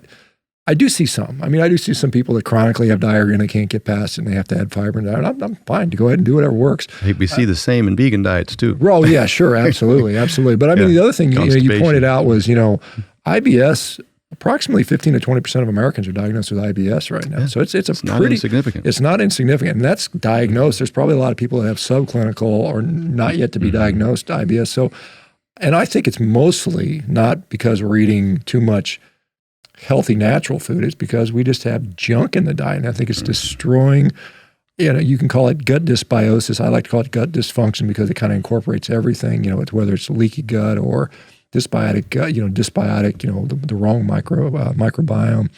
And that's another thing that I think is an interesting confounder here, because a lot of times we hear about things like TMAO, trimethylamine oxide, which is associated with choline and what's the other one? I'm blanking on. I think it's creatine or choline. And when we eat a lot of meat, the gut can turn that into TMA, which is toxic, which our liver converts to TMAO, and that has a an association with heart disease. But what I think we're really seeing, fish is higher in TMAO, and certainly fish is higher. Yeah. So when you get it tested, they tell you saliva. Yeah, they don't tell you to eat fish, before. But what I think, even if we accept the fact that TMAO is associated with heart disease, and the association is there, the question is, why is it there? And really what it is it's a marker of a dysbiotic gut. So if you're eating meat, if you're sticking meat into a standard American diet, you may develop some problems due to that. Blame the meat for what the right. But the other stuff is bacon, right? And the fries, and the all the garbage. did. All the garbage is doing it. So we're seeing it, and we also see that with people with already pre-existing kidney disease. They can't clear TMAO, so they have higher levels. So they're already sick, and so you're assigning kind of reverse causality to this stuff, and I think that's a big error. And so what I want to do, and I'll probably do this. I got to get some labs, next month, so I'll probably order TMAO. I've never tested it on myself. My prediction is my TMAO is probably going to be normal, even though I eat, 25 times the average American's red meat intake. If it was so bad for us, I should be the least healthy guy on the planet. I should be dead by now. You think about the average American, you might understand, we eat 2.4 ounces of meat, red meat a day. That's that much. That's a tiny little square. If that's what's killing everybody, then and you ignore the 70% ultra processed food, it would kill me to only eat that little. Right. I mean, that's that. I mean, I couldn't survive on that. And that's the danger we have. Eat Lancet saying we're going to allow you to eat 7 grams of meat per day. That's like the size of your pinky fingernail. I mean, that's what they want us to go to, which is nuts. And I just posted on the Inyang study recently. Right, yeah. It's a 2021 study. Right. Animal protein intake inversely associated with mortality in older adults. The more meat they ate, the healthier they were. Less they died, yep. Yeah. Stan, in the Vertical Diet book, you have a list of micronutrients along with foods that will combat those so you don't have micronutrient deficiencies. And when a lot of people think about the Vertical Diet, Paul Saladino talks about eating a bunch of organ meats, liver, et cetera, to try to combat that. But do you notice or do you see a lot of people that have micronutrient deficiencies when they do strictly carnivore? Are there any types of issues that they deal with there? And if they want to stay carnivore, what can they do or what should they add to their diet so that they don't have to deal with that? Yeah, I mean, so there's a difference between individuals and general recommendations. So I've always said, if you like organ meats, eat them. If you notice a net benefit and you like them, eat them. The study that Harvard did, and I specifically asked Belinda Leonard, the researcher, to ask this question and said, compare people eating organ meats to people not eating organ meats and see what the outcomes were. And there was no difference. And so there was no increased rate of symptoms of nutrient deficiencies. There was no increased rates of failing to get better. And that's what I've seen, and I've got data on 12,000 people doing the diet. I see the same thing. Now, having said that, I get people that tell me I feel better when I eat, whatever X amount of liver twice a week, and I can't discount that. I say, okay, well, great. If it works for you, it works for you. There's certain things like folate. That's a very common.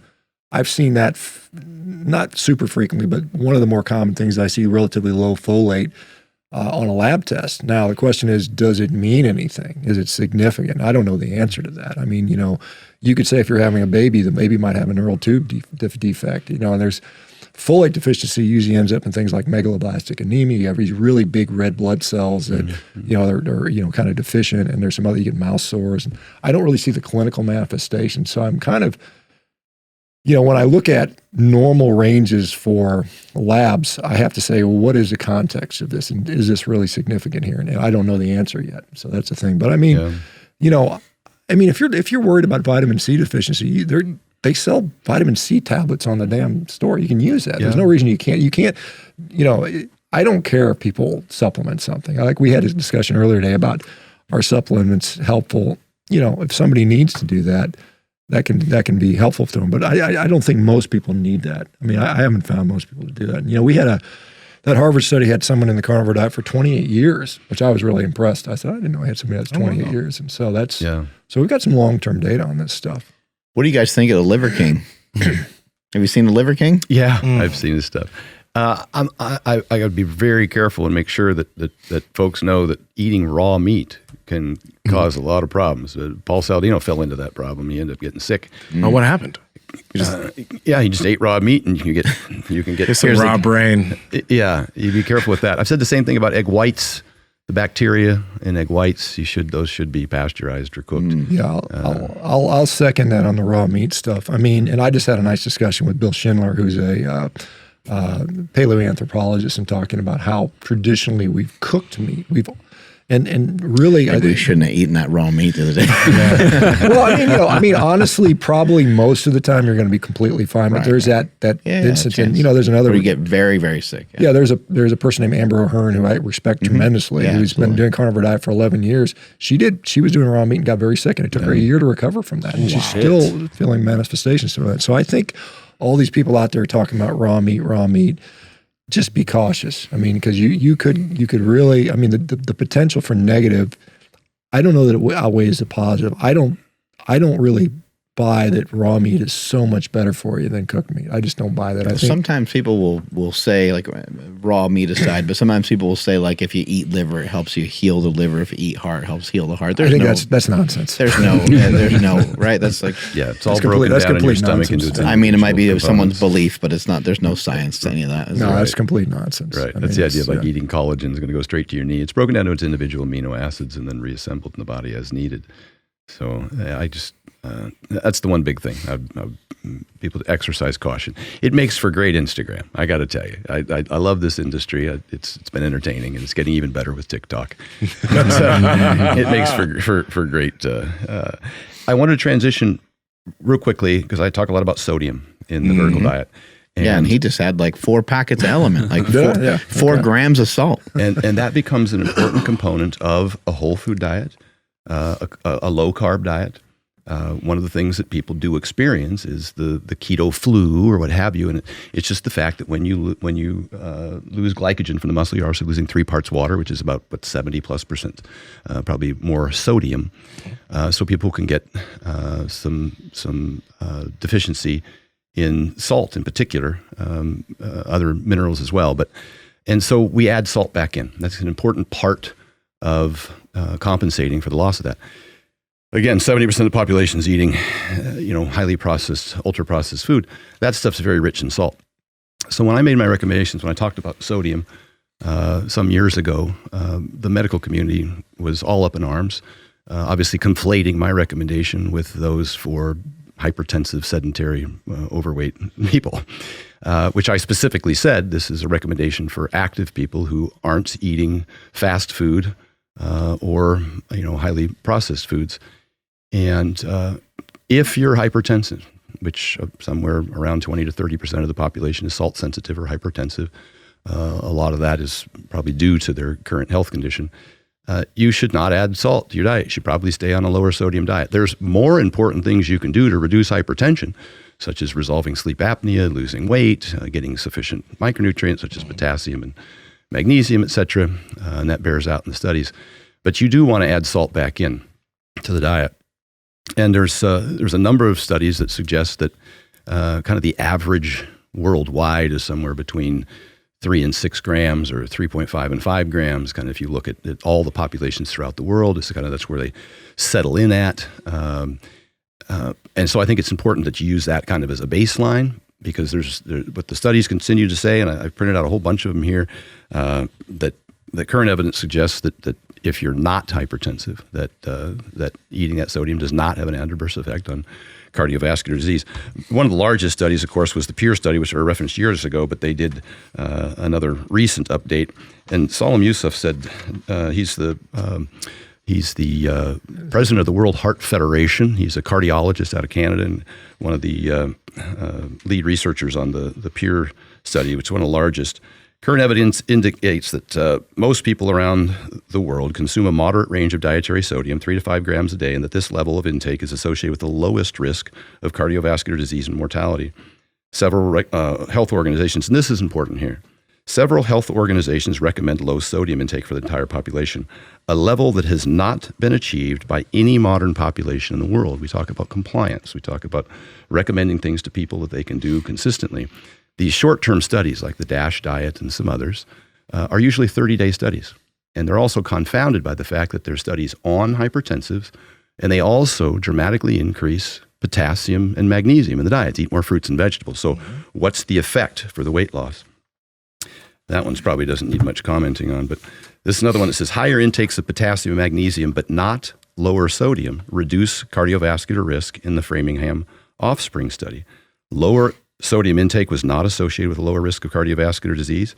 Potassium intake led to a 34% lower risk of cardiovascular disease, as well as magnesium and calcium. So that is one of the reasons that I build the foundation of the vertical diet to be high in potassium. A potato, some fruit, some yogurt. There's 100 milligrams of potassium in every ounce of meat that you eat. You can easily cobble together about 4,700 milligrams of potassium a day. Dr. Baker's probably getting that just from the meat that he eats. There's some, hate to appeal to authority, but there are some good authorities on this that to reference. Lane Norton is one of them. It says sodium is not a problem. It's a critical nutrient for every cell in the body. It's responsible for creating action potentials in your nervous system. Its association with heart disease is confounded by the healthy user bias, again, as we discussed, and consumption of processed food and increased sodium consumption. Your kidneys will increase sodium excretion and vice versa. The blood volumes, as you mentioned, very tightly regulated. That's what your kidneys are for. When you deplete sodium, your body increases aldosterone and retains water. Blood levels of sodium do not change in studies. Lane has said specifically the same thing I said, which I didn't realize until I read this article of Lane, that he has some clients consuming over 10,000 milligrams of sodium a day and their health markers are normal. I said the same thing in my video some 3 years ago, and I just got lambasted and attacked, of course, by the medical community. I do have clients consuming that much. I have clients who are salty sweaters. Lane Johnson's one of them. He was sweating out 5 grams of sodium an hour. And so obviously we had to put in an intervention. The Philadelphia Eagles are, they're tested by Dr. Sandra Godick from the Heat Institute. She's a PhD in thermoregulation and hydration, and she'll do salt testing by using a patch. And so she has these specific measurements, and then she gives them a hydration protocol that they utilize. It's a high salt drink with 2 sugars. They use dextrose and maltodextrin. I've been recommending fructose and dextrose in a 2-to-1 ratio of dextrose to fructose because it's easier on the stomach to digest. But when you combine those, you have better uptake. Sean Wells, who's a nutritional biochemist, and he's a fellow of the ISSN, he says he thinks it's the most beneficial ergogenic aid for athletes, utilizing salt. Helps with brain fog, as I mentioned, cramps, improves performance, stamina, endurance, recovery. It's the most abundant electrolyte lost during exercise when you're sweating. And again, mentions the epidemiology confounded by ultra-processed food consumption, and talks about the benefits of sodium bicarbonate as well for as a buffer for hydrogen ion activity. Eric Trexler from Mass Research Review. Sodium heart disease risk is through sodium's increase in blood pressure, which would only apply to hypertensives who weren't getting sufficient potassium. It's only relevant for salt-sensitive individuals, and even then it's dose-dependent and salt concentration dependent. Very important to remember. If you're going to consume a can of Pringles and not drink any water, you're going to have a problem. The salt concentration is important. If you drink sufficient fluid with your sodium intake, you're not going to have the same adverse effects. Mentioning again, 25 to 30% of the population is salt-sensitive. 5 to 15% is reverse salt sensitive. Lane Norton said this as well, which I didn't read earlier.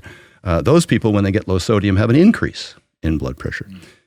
The reason that I talked about it, not only in terms of performance for athletes and the amount that they sweat out, but I talked about the fact that as a personal trainer, somebody who's trained thousands of clients over the years, worked in gyms, owned gyms, still train clients, when you get a middle-aged woman or elderly woman that comes in and uses the leg press and then stands up and has to hold on because she's dizzy, you realize that that's because of salt depletion. And the fix to that problem is getting sufficient salt. I just had a guy yesterday DM me 2 days ago. He said, Stan, I'm throwing up after workouts. Why is that? And I said, you need some, like a Gatorade during your training, something in a salt tablet. The very next day, he's like, oh my God, I had an amazing day, set a PR. I've been getting that kind of feedback. We've talked about it before. Probably the second most frequent piece of feedback I get after probably the CPAP for sleep apnea is from people who incorporate salt into their diet and see a substantial improvement in their performance in the gym. Alan Aragon's last on this list. Large-scale scientific reviews have determined there's no reason for people with normal blood pressure to restrict sodium intake. It's been known for 20 years that people with high blood pressure who don't want to lower their salt intake can simply consume more potassium-containing foods. Dutch researchers determined that a low potassium intake has the same impact on your blood pressure as high salt consumption does.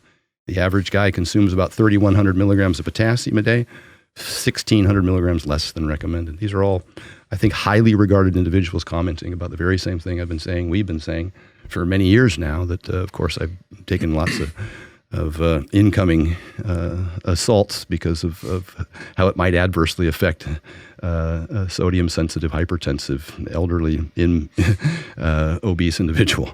Yeah, I want to add. I interviewed Bill Schindler, and again, he goes out and lives with all these indigenous tribes around the world, and every single one of those tribes seeks out salt to add to their diet. And the point Stan makes about the correlation between sodium consumption and ultra processed food is the biggest confounder. I mean, if you look at where's most of the salt coming from, it's coming from junk food. And so to blame, again, it's the same, misconception. We're blaming the junk food or blaming the salt for what the junk food is doing. And, I think, I find from a performance standpoint, in fact, I failed to do that before we worked out this morning. Usually I'll take some salt. And beforehand, yeah. We were down in it after. Right. So got them laying around here. Right, so I should have done it before. I would have probably got an extra rep or two. That was it. Yeah. You want a rematch, don't you? Right, exactly. We're coming back here salt. for your next birthday. Yeah, with some salt. Yeah. But I mean, it was, and as we point out, I've been on a low-carb diet for now 8 or 9 years. I was on, low-carb diets before I started the carnivore diet. And I learned early on that restoring my hydration prior to training was important. You talked about the compressibility of the muscles, and when you're more hydrated and your muscles are more hydrated, you're stronger. You perform better. Love that feeling. Right. So you feel you're swelled up. And it's almost like you're wearing a bench shirt. Yeah. I've got one more topic that I want to hit on before we close out. I know I tend to be a little long-winded. Thank you for coming to the Stan Efferding podcast today. But something that probably one of the more important things, because we just talked previously about the deaths in the bodybuilding industry and et cetera, powerlifting, strong men. Yeah, we've seen them. I've recommended that people get blood tests. Recommended this for many, many years now. And I've always done this online. And I was able to just order whatever tests I wanted. They would email me a requisition form. I'd run down to LabCorp, get my blood draw. 3 to 5 days later, I get a blood test. I've done this over 100 times in the last 12, 14 years, almost on a monthly basis while I was competing, just to kind of see how horribly I was destroying my body. But this new group came along, and you've talked about them here recently, Marek Health. Yep. Yeah. Marek Health, MAREK, health.com. And I'm skeptical, a lot of people do this kind of thing. So I looked up their website, and I started comparing my blood test prices, just strictly on a price basis to theirs. And these guys brought blood tests out for half the cost of what I was paying. One of the, I think that the difficult challenges for a lot of people is blood tests can be expensive. It's kind of a barrier to entry. So I compiled on their website, I asked, because Smokey brought it to my attention, I say, can you guys create a blood test that's similar to the one I give to my athletes and some clients? But it's like $400, but it includes a consultation. It's a lot of stuff. Mm-hmm. And I thought, well, that's going to prevent some people from getting a blood test that should get it. The people who need it the most, the ones who have been ignoring high blood pressure and potentially thick blood and some other issues. And so I compiled one here that has like 90% of what I think that anybody would ever need or more. That's only $100. I mean, the prices on this is ridiculous. I don't know if you've looked at them, but some of them are ridiculous. I mean, a urinalysis, $4.71. A CBC, complete blood count, which includes your RBC, hemoglobin, hematocrit, your platelets and all that stuff, $4.50. HA1C, $7.50. A full iron panel, $6.89. A lipid panel, $4.75. Wow. It's crazy. And that's with LDL, HDL ratios, cholesterol, triglycerides, LDL, all that's in there. TSH, $4.35. Insulin, $9. Ferritin, $3. Stradiol, $7. Anyhow, this entire list and the whole metabolic panel, $4.42. And that's your AST, ALT, creatinine, bun, sodium, glucose, potassium.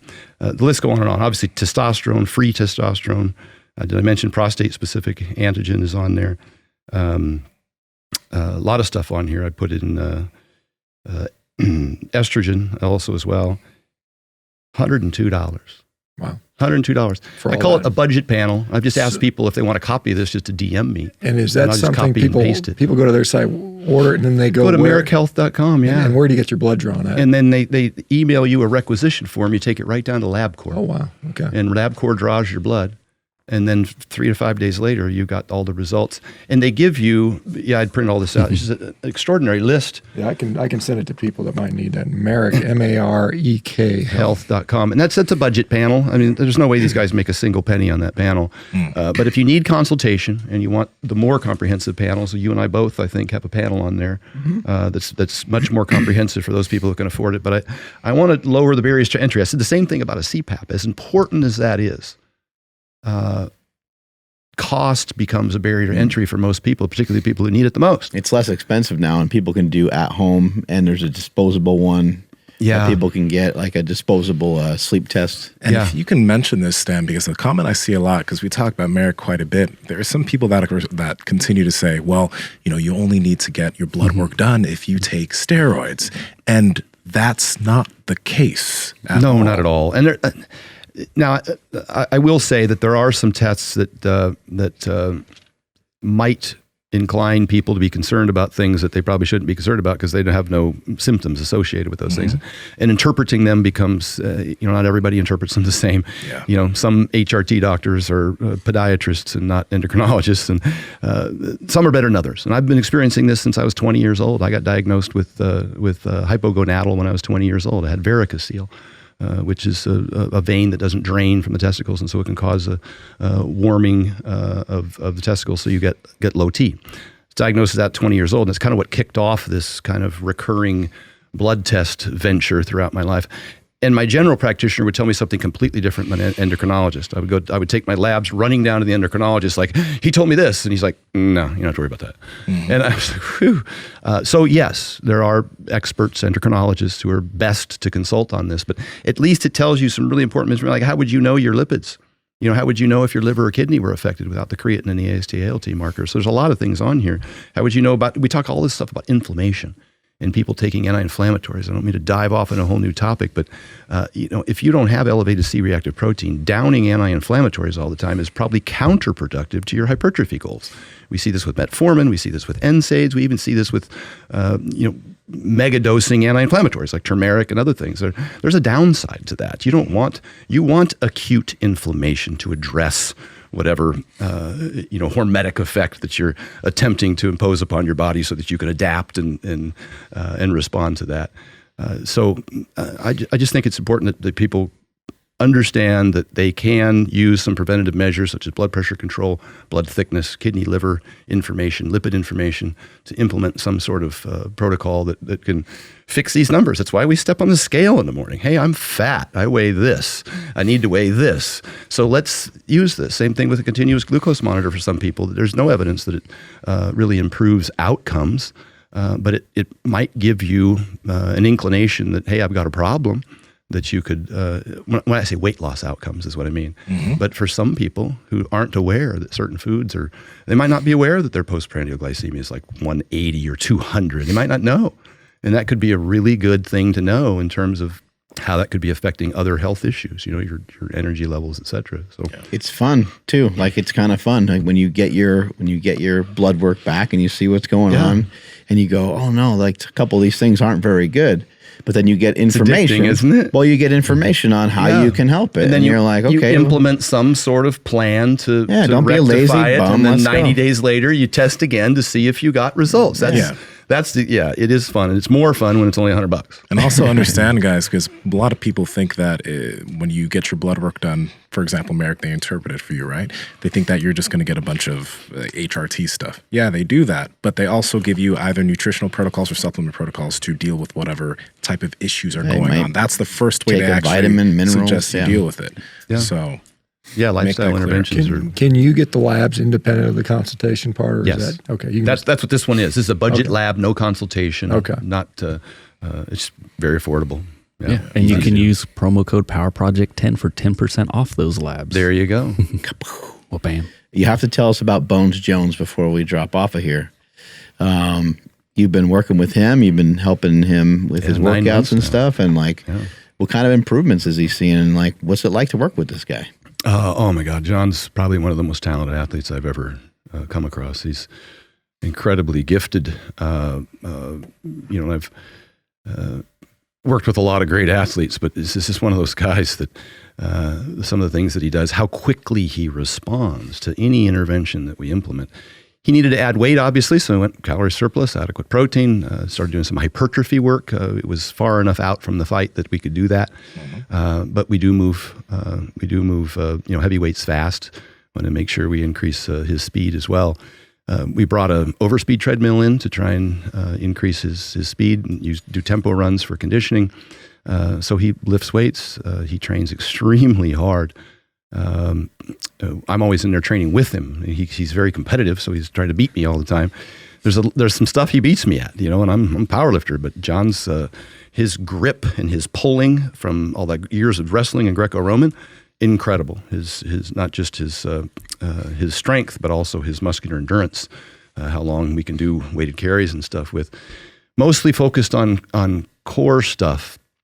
And posterior chain. He was already very strong. He worked down there with Zia Strength with Jordan, doing kind of a West Side style program, and he was already deadlifting damn near 600 pounds. So he's very strong that way. But his posterior chain needed a little more strength, and we just tested that by putting him on a glute ham raise, and he just wasn't able to knock out enough to our satisfaction. And that's another thing that's helpful with that overspeed treadmill is that if you keep the hips forward, you get a lot of good kick for glutes and hamstrings. There's John. Here he's on the overspeed treadmill. You've been able to help him a lot with just managing pain and things like that as well, right? Yeah, he's had kind of some... Shit, he's moving good. He's doing good there. He got as fast as 20 miles an hour on some of these runs. That's Matt Whittemer from Beat Personal Training out of Cincinnati. He was a strength and conditioning coach for Pittsburgh and then for the Cincinnati Bengals under Buddy Morris. Oh, yeah. And Buddy Morris is kind of in the NFL industry is a legend. Buddy Morris is currently the strength and conditioning coach for Arizona. John's younger brother, Chandler, works for Arizona. Something to be said about John and his brothers, his genetic talent. His younger brother is an NFL Super Bowl champion, 6'5", 260 plus, runs like the wind. His older brother's an NFL Super Bowl champion. Jesus Christ, that pedigree. Art, yeah. He was played for Baltimore. He was a D lineman, over 300 pounds. And so, I think that John can well afford at 6'4" with a 7-foot wingspan and his frame to be in the heavyweight class. We bulked him up, I think, as high at one point as the high 250s, maybe even hit one morning at 260. And kind of our condition was as long as we didn't see performance drop off, and by that I mean vert, broad jump, speed, measured those things. We said you can get as heavy as you want as long as those things continue to improve or at least don't decline. But he's loved the program. He's very involved in every aspect of it. He's got a great support team down there, obviously, with working with some of the trainers from Jackson Wink, and his former strength coach, or the one that he's used all these years. We just came in and kind of added a nutrition protocol and some speed training, and just keep. What I like most is that John, over the last few fights, hasn't trained year round. He's come in before the fights, and he's acknowledged, in many interviews, later and later each time. And this time, he's put in a good 9 months with us, and he's ready. And so, the anticipation is that the winner of Ngannou Gain will fight John. The deal hasn't been signed, but that's at least what the murmurs are on the inside with the UFC, is that he'll take on that champion, and which would probably be 4 to 5 months following the fight, depending on who wins. Gon would probably want a quick turnaround, and Ngannou would probably want a longer turnaround. It's all speculation. But how'd this all come to be? How you train this guy? Well, I have this friend, Mark Bell, who bumped into John, I think, at the airport. And I literally walked, I sat next to him on a bus. It was really weird. And just started talking to him. And he's the most affable guy. He's very easy to talk to, very friendly. And you just blurted out, who's doing your nutrition? Yep. And then I think a subsequent conversation, you asked him again. And so he reached out, and I said, I'll be on a flight tomorrow. And flew down there, and we trained as well. And I was kind of a drill sergeant. I told John he couldn't sit down between sets. I set my timer on 2 minutes after every set. I'm like, come on, you're up, let's go. Quit standing around. So he kind of liked that. And John likes to be around people who motivate him and make him compete. Very competitive. But he's now down training in about every third week. He goes down to Arizona and works with Henry Cejudo, which is gold medalist and former UFC oh champion. Yeah, he's amazing. And he's been down there. One of the big things that John's obviously great at is wrestling, probably one of his biggest talents. And he was down there wrestling with I think Arizona's NCAA national champion wrestler, and holding his own against a guy 10 years younger who has been wrestling at the highest national level. And John's, his performance has been phenomenal. It's been real rewarding to see someone respond so quickly to the interventions that we've employed. And he's staying healthy. That was one of the big things, one of the biggest things we did when we get down there was fatigue management. That was the first thing when all the coaches met. Said, look, we got to stack fatigue, high fatigue days, low fatigue days, which is hard with John because he wants to go hard. Even if it's a jiu-jitsu day, he wants to go live. If it's just doing wrestling skills, he wants to go live, and so he's hard to constrain. But he's responded very well. It's been an exciting adventure. We're looking forward to signing the fight and then doing the last bit of work to get him ready for it. I know you've been around a lot of freak athletes, like you've worked with like pro strongmen, et cetera. But when you work with John, what do you see differently as far as that work capacity? Because people look at John and they just point to certain things, but there's different things about those types of athletes. And I think everybody already knows his endurance is ridiculous. Yeah. Yeah. He'll train. I mean, within 2 minutes of coming to the gym, he'll be pouring down sweat. And an hour and 20 minutes later, he'll still be going just as hard. And that's one of the hardest things with John is getting him to stop. I mentioned he'll just want to go hard all the time. And even in boxing, he'll get in the ring and he'll start boxing. He's got a professional boxer that he trained with, getting ready for some of his other fights. And, 6 rounds will turn into 8 rounds, will turn into 10. He just keeps going. And you're looking at the clock and I'm over there fidgeting because I'm concerned about fatigue, obviously, but it's just amazing how much effort he can put in and then how well he recovers. Awesome. Thank you guys so much for being on the show today. Andrew, take us on out of here, buddy. Sure thing. Thank you, everybody, for checking out today's episode. Please like and drop us a comment and subscribe if you guys are not subscribed already. Turn on all those damn notifications. And please follow the podcast at Mark Bell's Power Project on Instagram, at MB Power Project on TikTok and Twitter. My Instagram and Twitter is at I am Andrew Z. What's up, dude? Before you go, Stan, how'd you like the Piedmontese? I just want to know how you liked it because you were talking a lot about it. And this isn't an advertisement for Piedmontese, right? And they don't give me free food. Although they did send some steaks down to John and he loved them too. But oh my God, I was telling you today, I need to know exactly which cuts those were and how you cooked them. And you got an air fryer, and I just bought an air fryer at home. But my wife's been cooking chicken in it. I haven't tried any steaks in it. But geez, these were, you could have cut them with a spoon. We didn't have to cut them. We just picked them up and you bit them and they flaked off like it was pulled pork or something. But it tasted unbelievable. I thought for sure if Shawn had gotten a hold of that cutting board before the rest of us got in there, it had disappeared. But it was ridiculous. And one of the things I like, because I had tried their meat previously, one of the things I like is that even their ribeyes are lower in fat than what a traditional ribeye would be. And even their lean meats, like a top sirloin, is more tender than what you would presume to think a lean meat would be. And so they're all delicious, and you get the best of both worlds out of them, whether you go with a fattier cut in terms of low fat. And there wasn't 1 millimeter of actual gristle fat. If that's your preference, sorry, but I personally don't like. I cut all that off.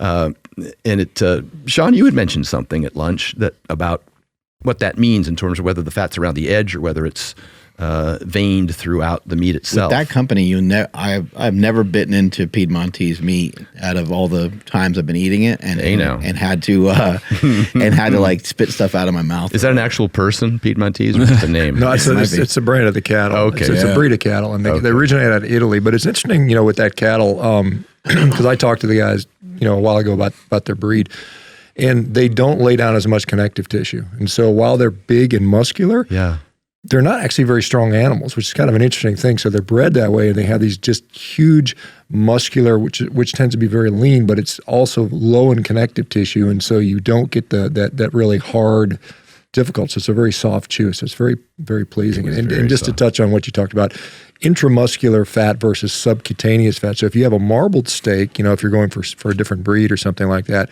that fat tends to be higher in monounsaturated fat relative to that peripheral or that outer, like the fat on the edge, that tends to be higher in saturated fat. For that, if that's a concern for you. So there is, and also steers or male cattle also tend to have more marbled fat versus a female or a heifer. So that's just kind of weird cow science.